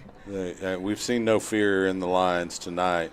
That ball is fielded by – is that Hargrave? He carries it straight ahead over the 25 to about the 27. Kind of got up off the ground a little bit high. Oh, check that. That was Isaac Montgomery on that return. That's why he looked so tall. 4:28 remaining here as the Lions will huddle on the sideline for their offense. Trailing by 4. Mitchell will have both running backs, Hargrave and Gordon, in the formation. Mason Montgomery in the slot on the Cedar Park side. They're going to hand to Hargrave. He's in the open. He cuts up. He's at near midfield. He's going to get dragged down right around midfield. Nice run there by Hargrave between the tackles. He'll signal a first down with 4:19 remaining, and the Lions close to Cedar Park territory here at midfield. He's just a good scat back. He's got that burst of speed. As soon as he sees that light, he's out. Same formation for the Lions. They'll hand this time to Hargrave. He's in the open, but there's a flag down, or they hadn't blown the play to start, but a whistle came out quickly. I know the Lions wanted to work quickly, but not getting any help from the referees there. Clock at 4:18 now here in the third. That was wide open. Yeah, that was it. But there is a rule about substitutions that may have been the situation. I didn't really see. I had my binoculars focused on Hargrave breaking through the line of scrimmage and not seeing anybody there. Same formation, 2 receivers at the top of the formation for Mitchell. They're going to fake to Gordon. There's the pass on the slant. It's wide open. And that's Montgomery, Mason Montgomery, with a first down inside the Timberwolf 30 at the 28. And the offense is firing on all cylinders here. Yeah, those linebackers bit down right there on that fake handoff, and it left that window wide open for number 6. That play action is effective when you can run the football. It's Mitchell keeping it this time after the fake to Gordon, and he'll carry inside the 25 to the 24 for a gain of 4. Tough sledding in there for the quarterback, but he invites that kind. And it looks like they're going to give him a 5-yard gain to the 23. He's good for it. So it is now 2nd down and 5 for the Lions. Clock at 3:14 and moving. Lions will come out with 2 running backs. A single receiver at the top of the formation. They're going to hand to Gordon in the middle, and he carries inside the 15 down to about the 11-yard line for another Lion first down. And, you see how the offensive line is getting good push. I don't see how you move away from that for the rest of the ball game. It's Gordon again, straight up the middle, and he knocks over a linebacker and carries it down to about the 6. Man, he's running tough right now. Yeah, he is. I certainly wouldn't want to put my face mask in there. Yeah, it's going to take more than one guy to take him down right now. 2nd down and 5. Lions can get a first down. Mitchell keeps it going left. There you go, number 3. He's in for the score. Number 3. And the Lions take the lead right back after that fake to Gordon, and Mitchell with a nice read and carry in for the score. It is now 27-25. And we'll see if the Lions, they're going to come out and just kick the extra point here to make it 28-25. It'll give them a 3-point lead. I mean, it's great to see. Who's stopping the run game right now? I mean, all these plays are developing off the run. You got the play action. You got the quarterback keep. I mean, it's sound right now. Yeah, and until they prove they can stop that run, I don't see how you go away from it other than the play action. Like you said, I'd be right behind this scheme the whole game right here. And it'll eat up the clock, but you got to maintain that lead, and the defense needs to come out and do their job here in this next series. We got 2:26 remaining. Any updates on the scores, Ben? I mean, there may not have been. It wasn't that long ago that we just had an update. So Yeah, it looks like the Glenn and Chaparral. Glenn leads them 49-7 in the third quarter. yeah, Round Rock is on top of Stony Point by a score of 22-3 in that Round Rock Independent School District matchup. Those are teams that used to be in Leander's competition district. So Renee Rodriguez will come out to kick off here as the Lions just take the lead back with a nice sustained drive from their about their 30-yard line, about a 70-yard drive here, their first scoring drive of the second half.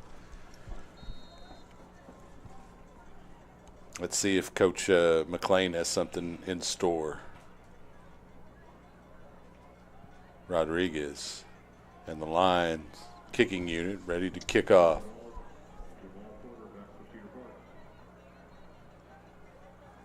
And he'll put his toe into it pretty heavily, and it'll bounce at the goal line into the end zone for a touchback, and the Timberwolves will have it at the 25-yard line. Let's go on ahead and shout out our sponsors here while we have a moment for the second half. I want to make sure they get credit for all the help they do to the program. The gold sponsors are Bear Electric and Mercy Veterinary Hospital. The silver sponsors are Bill Miller Barbecue, RDZ Roofing, and Raising Canes.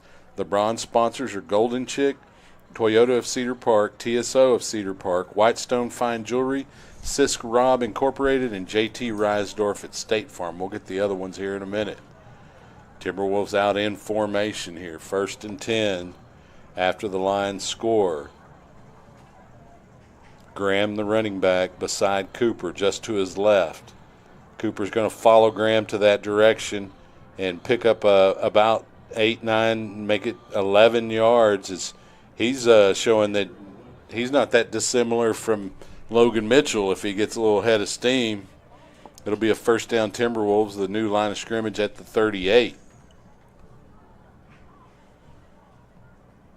You know, the bad part about this, he's pretty good quarterback, and he's going to be here another 2 years. By the time he's a senior, he's going to be somebody to contend with. Graham, the running back, to the right of Cooper. They'll hand to Graham straight ahead. He's got a lane. He's in the secondary into Lion territory right around the 46 before he's brought down by Bridwell and number 8, Tyler Mormon. 2 plays, 2 first downs for the Timberwolves as they try to answer the Lion drive. Cooper takes the snap, rolls to his right, has some blocking on the edge. That could have been a hold, no flag. He's able to pick his way forward to about the 39. You know, when the defender has to reach out over backwards to try to make the tackle because the blocker's holding him, that's usually a holding. That's tough. I've been seeing it all night. That's just the way it goes sometimes. Yep. Graham, the running back, still. They'll move him in motion. Cooper looking to throw a screen. Instead, they're going to get it to number 7, and he's in the open, and he's showing good speed, and he may go all the way. Did he step out? He stepped out of bounds at the 9-yard line. That's Jamal Porter on that reception. And as the third quarter winds down, we're about 61 seconds from it expiring. It looks like the rest of this game may be a shootout between these offenses as the defenses suddenly don't have an answer. It's a handoff straight ahead to Graham. Bridwell comes downhill to make the stop around the 5-yard line. It'll be 2nd and goal. Gain of about 4.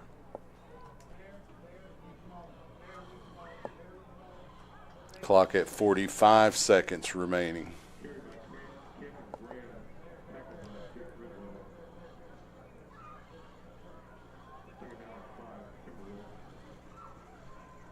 Graham, the running back, beside Cooper.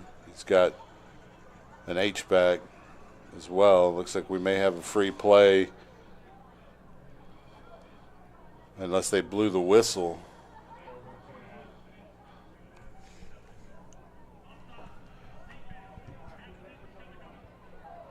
So they must have blown the whistle, which is not normal. Usually you let the play out, but they didn't on that one. It must have been contact which will usually cause an offsides to play to be called dead. Clock winds. It's about 13 seconds remaining here in the quarter. Cooper takes the snap, hands to Graham straight ahead, and he carries it in between the guard and center for another Timberwolf touchdown. Now the score 31 rather to 31-28, and they'll bring out the kicking unit to attempt the point after. Got us a good old Texas shootout right here.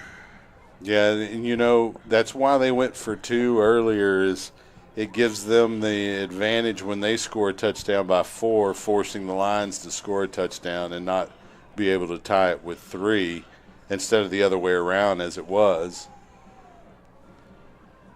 That's looking at his analytics sheet, I suppose.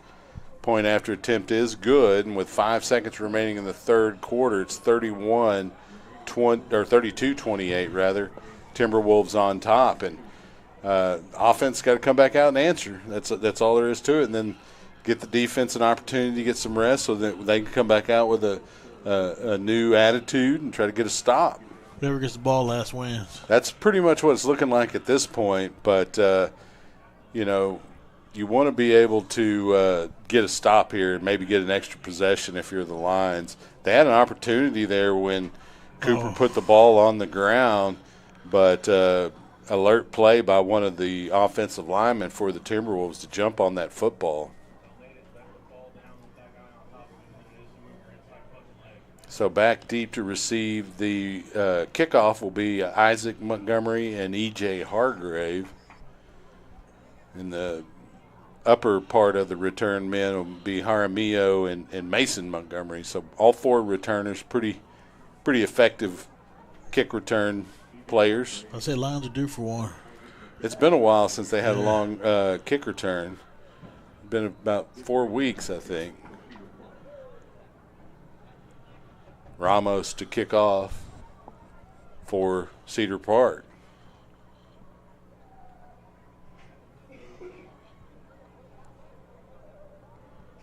Play clock down to 8 seconds. You can't get a delay game on a kickoff. Not going to be on this play, though. Deep kick. Hargrave fields it about the 5. Or that's Montgomery. He's at the 20. Spins at the 25, and he's going to be tackled right about there. It'll be 1st and 10 Lions right around the 25-yard line.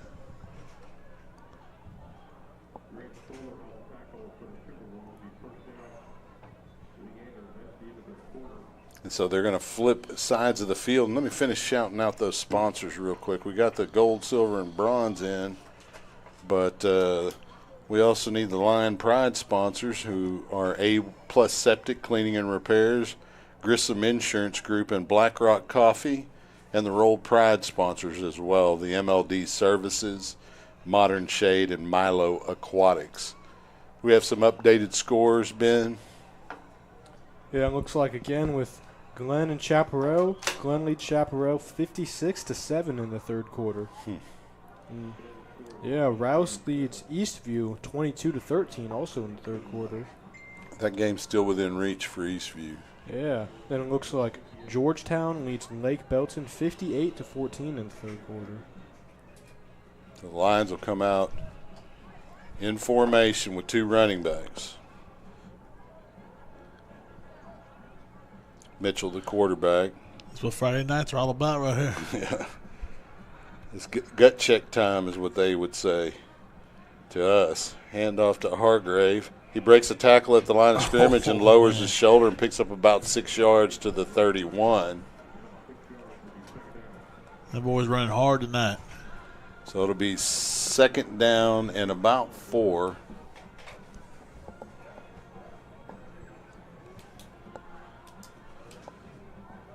The Lions will break the huddle and stay in that formation with the 2 running backs.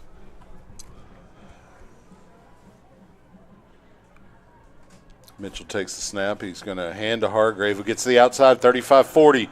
He's at midfield, 45. Gets a block downfield, 30-yard line. Nice 60-yard gain into Timberwolf territory all the way down to about the 27-yard line. And the Lions are really moving the ball on the ground here tonight. That's the bread and butter right now is that run game. Yeah, they need to keep that up because it's really paying off for this offense, and it really sets up easy play action passes for Mitchell and his receivers.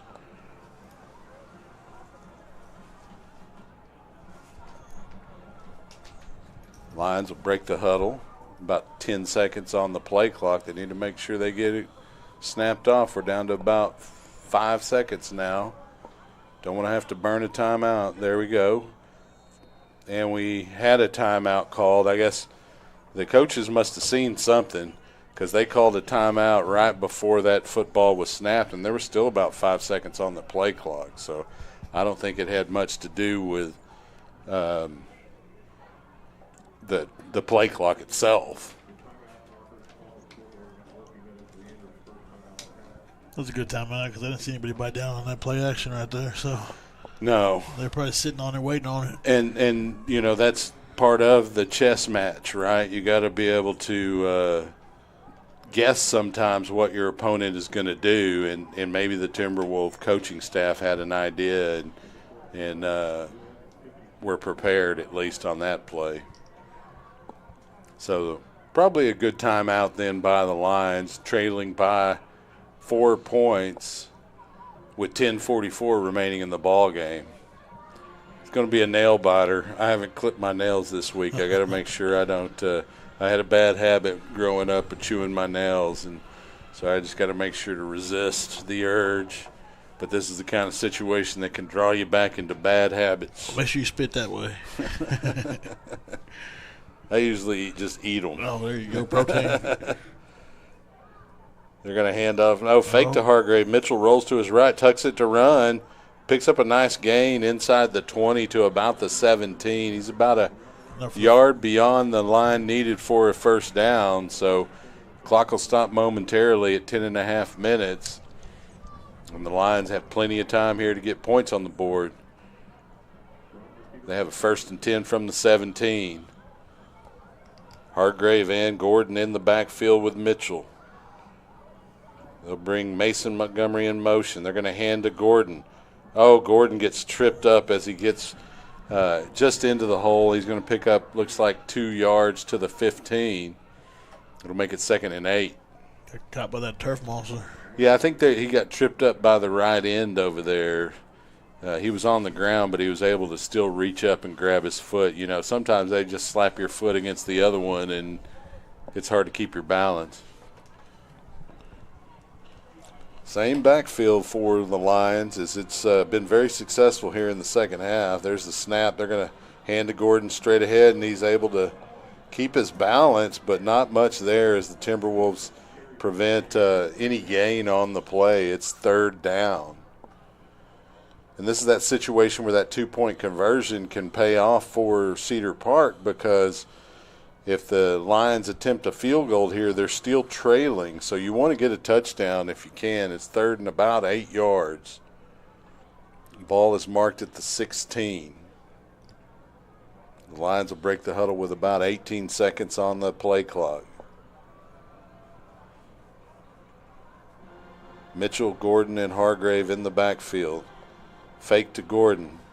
Mitchell's looking to throw, rolls to the narrow side of the field, nothing's there, and so he just throws it away in an attempt to complete it over to Hargrave.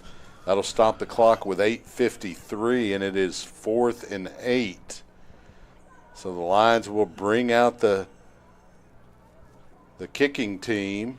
If they can convert this, they'll cut the lead to 1, which will, with a defensive stop, enable you to win the game with a field goal as well.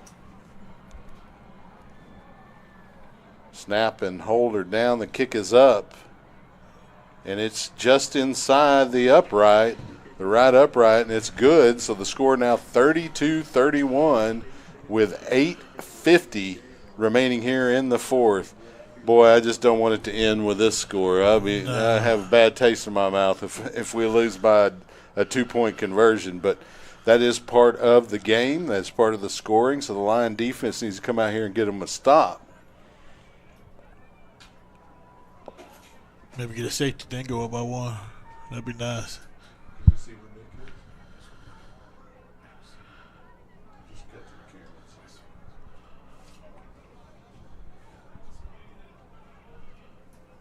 The Lions will kick off here as they huddle on the sideline, and they've been taking a long time each kickoff. So, I don't know if they're trying to lull the Timberwolves into a false sense of security or make them think something's going to happen. But Porter and Wallace will be back to receive this kick if it goes deep. Coach McLean spending a lot of time with his offensive unit. Special teams unit, and the play clock hasn't even started yet, so it now starts, which is plenty of time.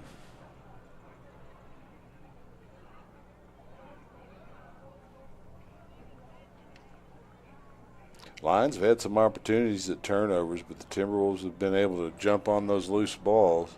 And it's a squib kick. It's going to go all the way and be fielded by number 4, Wallace, and we're going to have a penalty flag, more than likely a block in the back or a hold. Noah Wallace returns it to about the 30. We'll see what the call is here. The flag went down around the 27-yard line.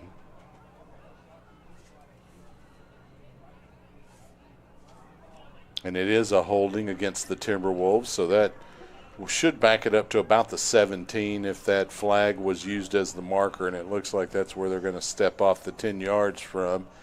And so the Timberwolves will have it 1st and 10 from their own 17 with 8:43 remaining in the ball game. Lions need to stop right here. Yeah, you got to put it on your defense at this point. They got to get a stop. Graham, the running back, next to Cooper. He's got number 7, Porter, in the H-back position, and they'll get Porter on a screen, but he drops it. It's going to be recovered by a Lion, but it's not. Pass was incomplete. That was Kessler there, and the Lions. There's one. Yeah, that's one play. 2nd and 10. They look like they had something develop. The Timberwolves had something developing there, but the Lions were able to get there quickly. But Porter just dropped the football. Either way, he would have been tackled for no gain, or maybe a yard gain. 2nd down and 10 now. Graham, the running back, right side of David Cooper. Cooper looking to throw.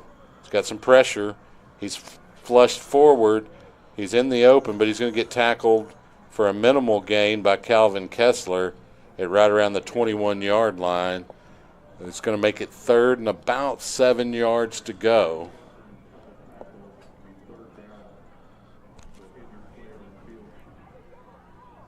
And we have an injury. Was that Nicholas Parsons? I can't tell. There was a lot of contact in that particular area, but I didn't see anything that really would give me concern. But, you can hurt yourself just running on the turf sometimes. So I've seen guys with no contact have to have knee surgery as a result. So it's just one of those things. The body's a strange thing. Yeah, he just got rolled up on him when he tackled the quarterback. Didn't he? Just got rolled up on. That sometimes happens to be that happens to linemen a lot. But it doesn't feel good no matter who it happens to. It looks like he'll be able to get up under his own power here. Timberwolves using the opportunity to determine what they're going to do here on 3rd down.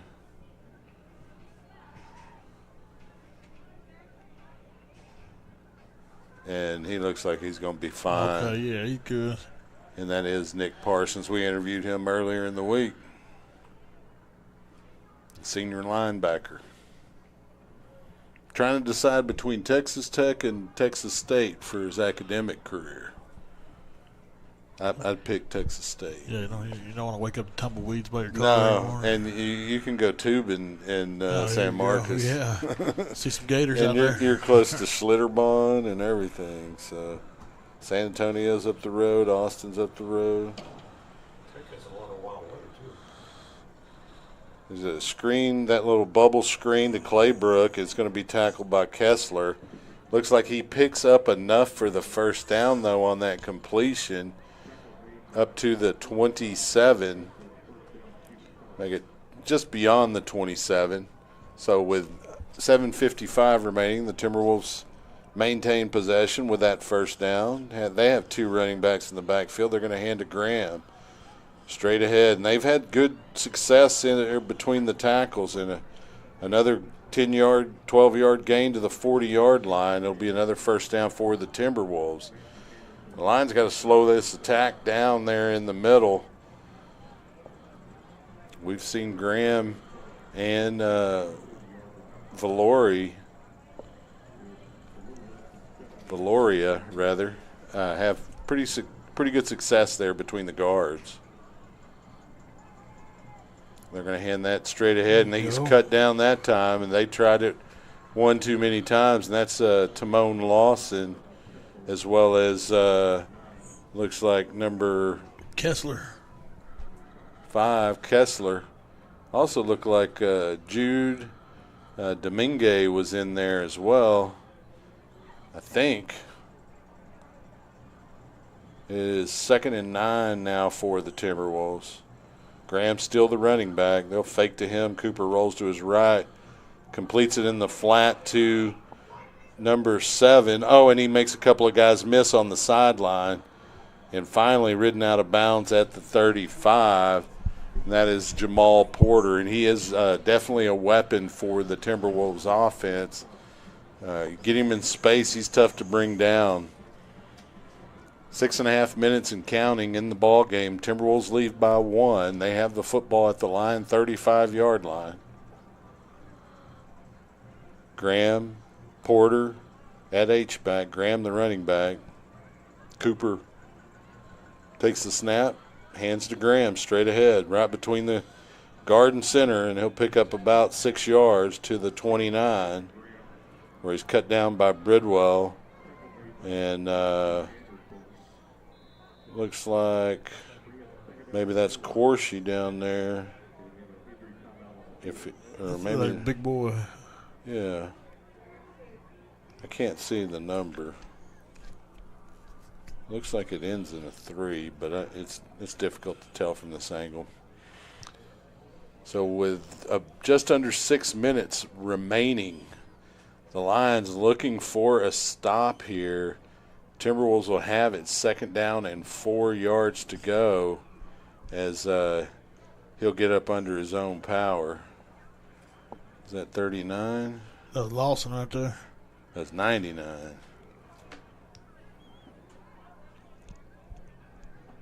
He's tough. He'll be back in there. Yeah, he doesn't look like he's hurt or anything. Sometimes you can put a little bit of those nicks behind you and not worry about it. So 2nd down, 4 yards to go for the Timberwolves. The Lions trying to get a stop here against Cedar Park. Graham, the running back, next to Cooper. Cooper will take it to the right. He's got a lane on the outside. Picks up good blocking there on the edge and will carry it all the way down into the red zone to the 10-yard line before he steps out of bounds with 5:43. You got to try to hold them to a field goal here. You don't want to give up the touchdown now. It'll still be a one-possession game unless they go for 2 and convert it. There's a snap, and they'll hand straight ahead. Again, Graham, and he's going to pick up about 5 yards. And they're going to whistle him dead at the 4. So it'll be 2nd and goal from there.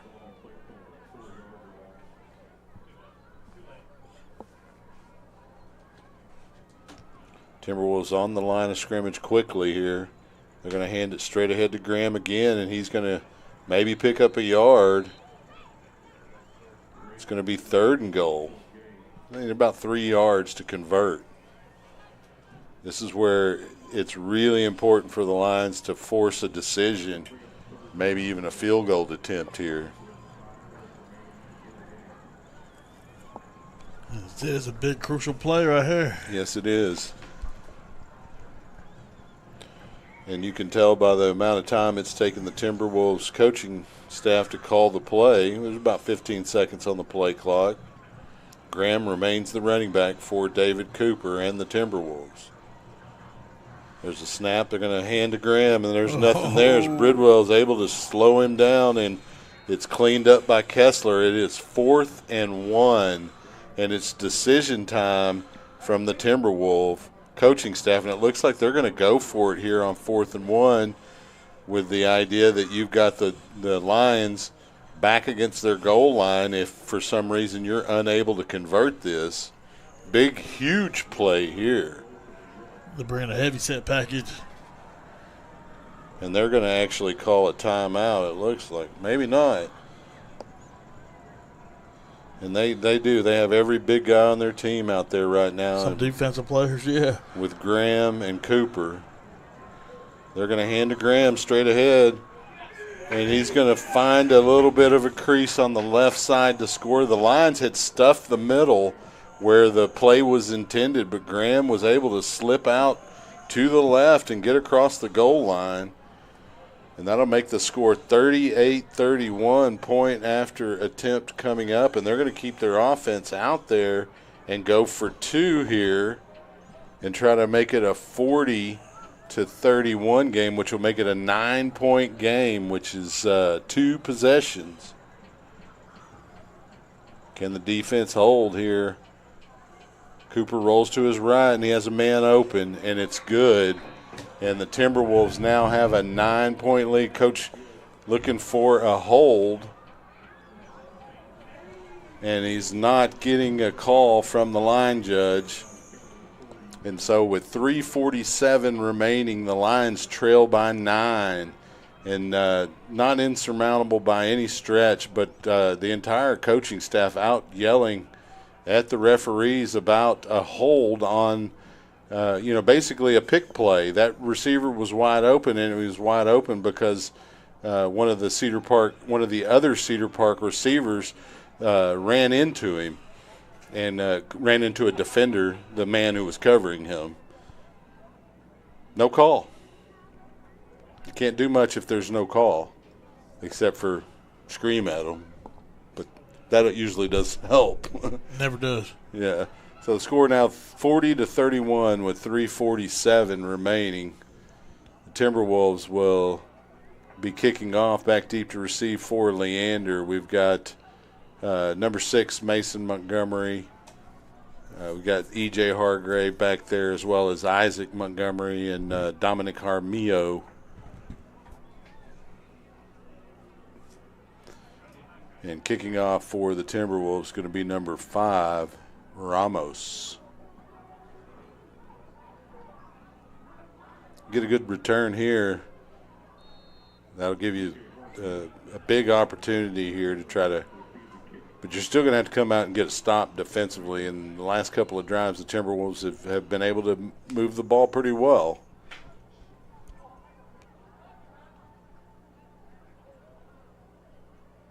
Ramos with about 5 seconds on the play clock here.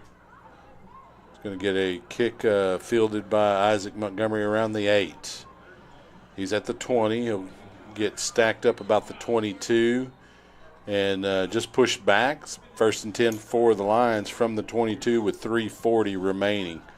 Down 9 points. They're going to have to get to work quick. Got 3 minutes and 40 seconds left. So. Yeah, this is that true 4-minute offense, and really 2-minute offense. Make it 1 minute if you can. Yeah. if you can score quickly, and the Lions have yet to use any of their onside trick plays, but you can imagine the Timberwolves will be waiting on that one if they're able to score here. Mitchell with an empty set. He has 3 receivers on the wide side of his formation there at the top. A couple of receivers here on the near side. Play clock down to about 7 seconds. Mitchell fakes a run, then he is flushed out, and he throws to the open Gordon, who will carry it up to about the 40. No, that was Isaac Montgomery, rather. He'll carry it up to the 44, where he'll step out of bounds to stop the clock with 3:32 remaining. That was a good game right there on that play, especially get out of Yeah, bounds. it was like that on first down. The ball marked at the line 45. Gordon will be a running back in the backfield for Mitchell and the Lion offense. 3 receivers on the wide side of the formation for Leander. They're going to fake to Gordon. Mitchell looking that way. Thinks about running. Rolls to his left. Completes it. Oh, and then dropped by Mason Montgomery. That stops the clock with 3:25, second down. Yeah, he was right in an area that if he catches that, he's still able to get out of bounds. So you want to go on ahead and make that catch if you can. But he was thinking about turning it upfield. It's 2nd and 10 now instead of 2nd and 5.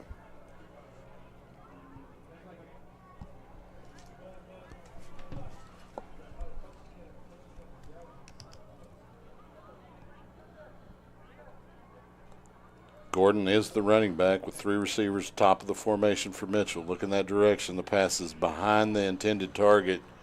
Isaac Montgomery, incomplete's going to be 3rd down. Only a couple of seconds run off the clock there as that was a quick play, but nothing positive in terms of gaining yardage. And now you're down to your last couple of plays to get a first down here with 3:23. You need to get 10 yards.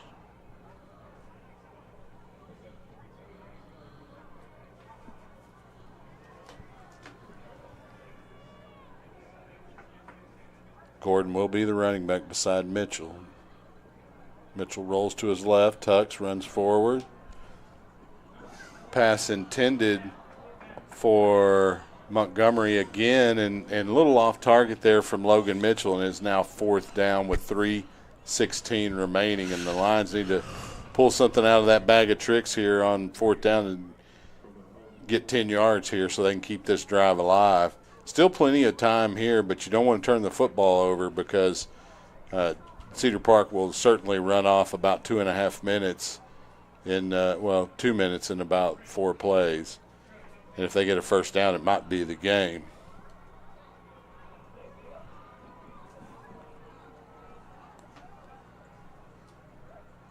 Gordon just to the side of Mitchell. We have a whistle before the snap, and it's going to be a timeout, Cedar Park. Do we have any updates on scores, Ben, or are we pretty much the same? It's pretty similar, but we got some final scores. Vandegrift beat Westwood 49-0, and then Glenn beat Chaparral 56-7. Then we got Rouse versus Eastview. Rouse leading 29-13 in the 4th. Then Liberty Hill versus Crockett. Liberty Hill beating them 49-0 at half. Well, the Lions kind of find themselves in a tough spot here, but, this is a much improved Lions squad. You really wanted Rouse to lose tonight if you could help it, but instead that's going to kind of push Rouse about a tiebreaker ahead of the Lions in the district standings if the Lions can't pull out a win here tonight against the Timberwolves. And the Timberwolves will be able to stay near the top of district play with just the 1 loss.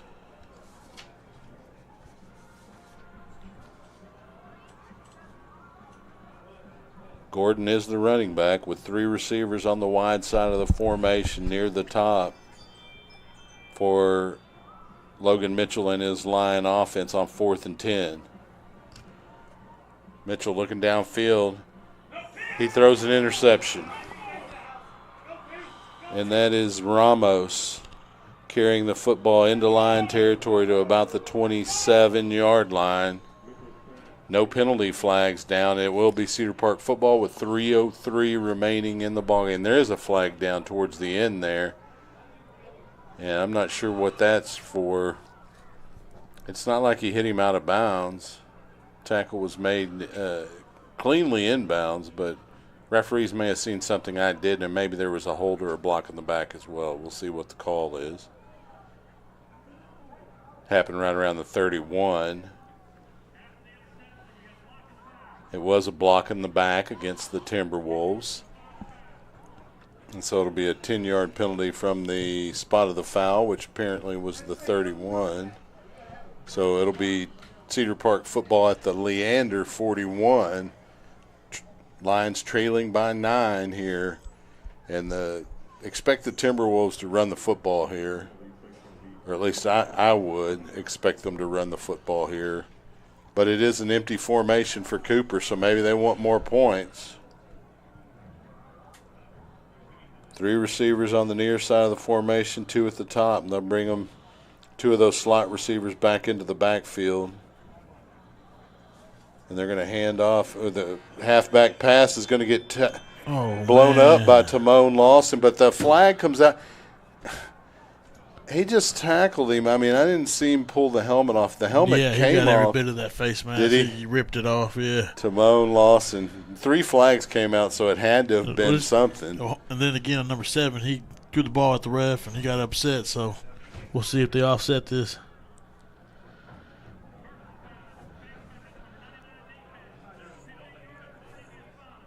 Okay, there was just 3 flags on the – okay. Yeah, those 3 flags all for Timon Lawson.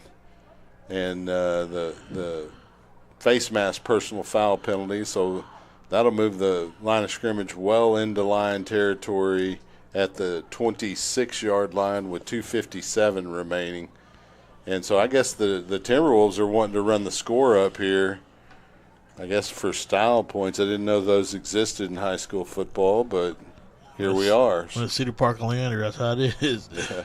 I don't blame them. We're trying to do the same. Running backs come into the backfield. They're going to hand it off this time to Cooper, or Porter, rather. And he's going to pick up about 9 yards, maybe 10. It's going to be like a yard shy of the line needed for the first down. Clock now moving at 2:20. We could use a 2-minute warning right about now. Yeah. Well, you got to get a stop before anything. Nah. It'd be nice, but we need a turnover or some kind of ability to stop them from gaining a first down here. And 2nd and 1, really 2nd and about a half a yard. It's going to be tough. It's going to be kept by Cooper. He's going to run behind his tailback Graham. There's a hold there that wasn't called. He's going to get it down to about the 6-yard line. And that's been all night with the hold. I can go all day about it. Clock now at 1:44 and counting.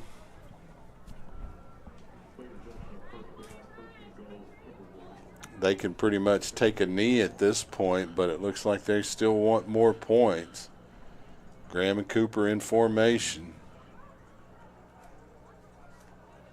Clock now at 1:22. And they shift the H-back over, Porter. Cooper's going to keep it straight ahead, and he's going to get wrapped up before he gets more than about 3 or 4 yards. They're going to mark him at the 2. The clock now a minute left in the game. Timberwolves going to come out on top with this one. It's just a matter of if the Lion defense is going to let them add an extra touchdown here. Play clock at 22 seconds. The game clock at 43 seconds. Graham remains the running back with Cooper in the backfield. They're going to hand to Graham, and he's going to walk in for a late score with 29 seconds remaining. It'll be 46-31 with the point after attempt coming up for Cedar Park.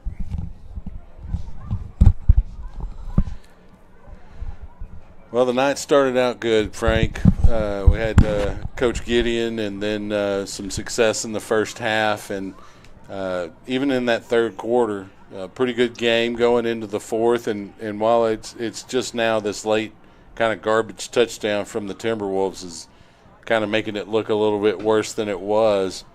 But you want to come out with a win here tonight, and the Lions are unable to do so. And so they've got Eastview, and more than likely will need a little bit of help to get into the playoffs. But nothing's out of the question in this district. So we'll see what happens in the final week next week. I don't believe we have any more podcast scheduled, but there was one that was canceled, so there is a possibility that the Booster Club may ask us to do one at Walks It To You. I'm not really sure. We'll communicate that information to you as soon as we get that information. If that's the case, that'd be pretty good timing for the cold weather to come in. Yeah. Go get you some soup over there. Yeah. I like that egg drop soup. I like sweet and sour soup too. It's all good. Going back deep for the Lions, going to be Isaac Montgomery and E.J. Hargrave. And Ramos will come out to kick off for the Timberwolves as they look to end this in the next half minute.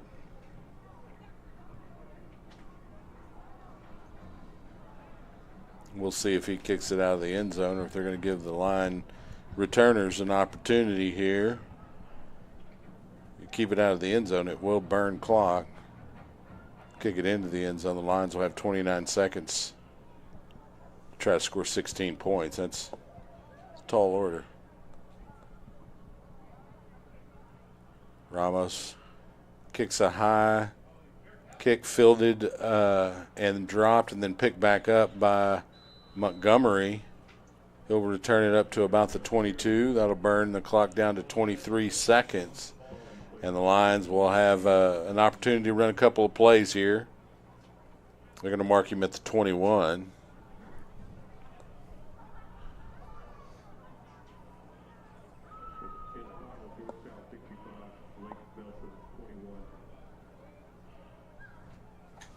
And so the Lions will bring in substitute quarterback, number 18, Chris Tracy. He's going to keep the football and carry it up over the 25 to the 30. Also, Jay Coates out there at running back. Clock moving at 10 seconds, and that'll likely be the ball game unless the Lions can get off one more play. And it doesn't look like they will, and that'll be your final score as the Timberwolves able to pull out the win. The Lions closer and closer every year, but not this year. Score 47-31. Frank, any final thoughts? Go Lions. Okay. And that's pretty much where I'm at. You know, the opportunities were there. The Lions did play well, but you got to give a little bit of credit to the Timberwolves as they really were able to win the second half. Just some real quick updates on scores. Georgetown big over Lake Belton right now, 65-14. Rouse over Eastview, 29-19. That's in the fourth. Lago Vista's beating Navarro, and Liberty Hill running away with it, 56-0. Yeah, so, I got more I'd like to say, but as a product of Leander, I'm going to go ahead and stay quiet on that one. And that is, I'm sure Coach Gideon is proud of you to not do that over the broadcast waves. And we'll go on ahead and call it a night, and we want to thank you for listening to Lion Football here on Senior Night. We want to wish all those seniors good luck as they move forward in their lives, and we'll have at least one more broadcast, and depending on what happens next week and tiebreakers and all that, it might still be in the cards for the Lions, but we're not going to worry about that. We're going to focus on next week. If you can't make it out to Birkelbach, tune in to Lion Football on SHN Sports. For Frank Rodriguez, Juan Alanis, Ben Alanis, Peter Casimir, and Nick, is it Harrell? Travell, I believe. Travell or Harrell? Sorry about butchering your name on that one. Nick Verrill. Nick Verrill on the field camera. We want to thank them for helping out, and we'll see you next week. Go Lions and roll Pride. Go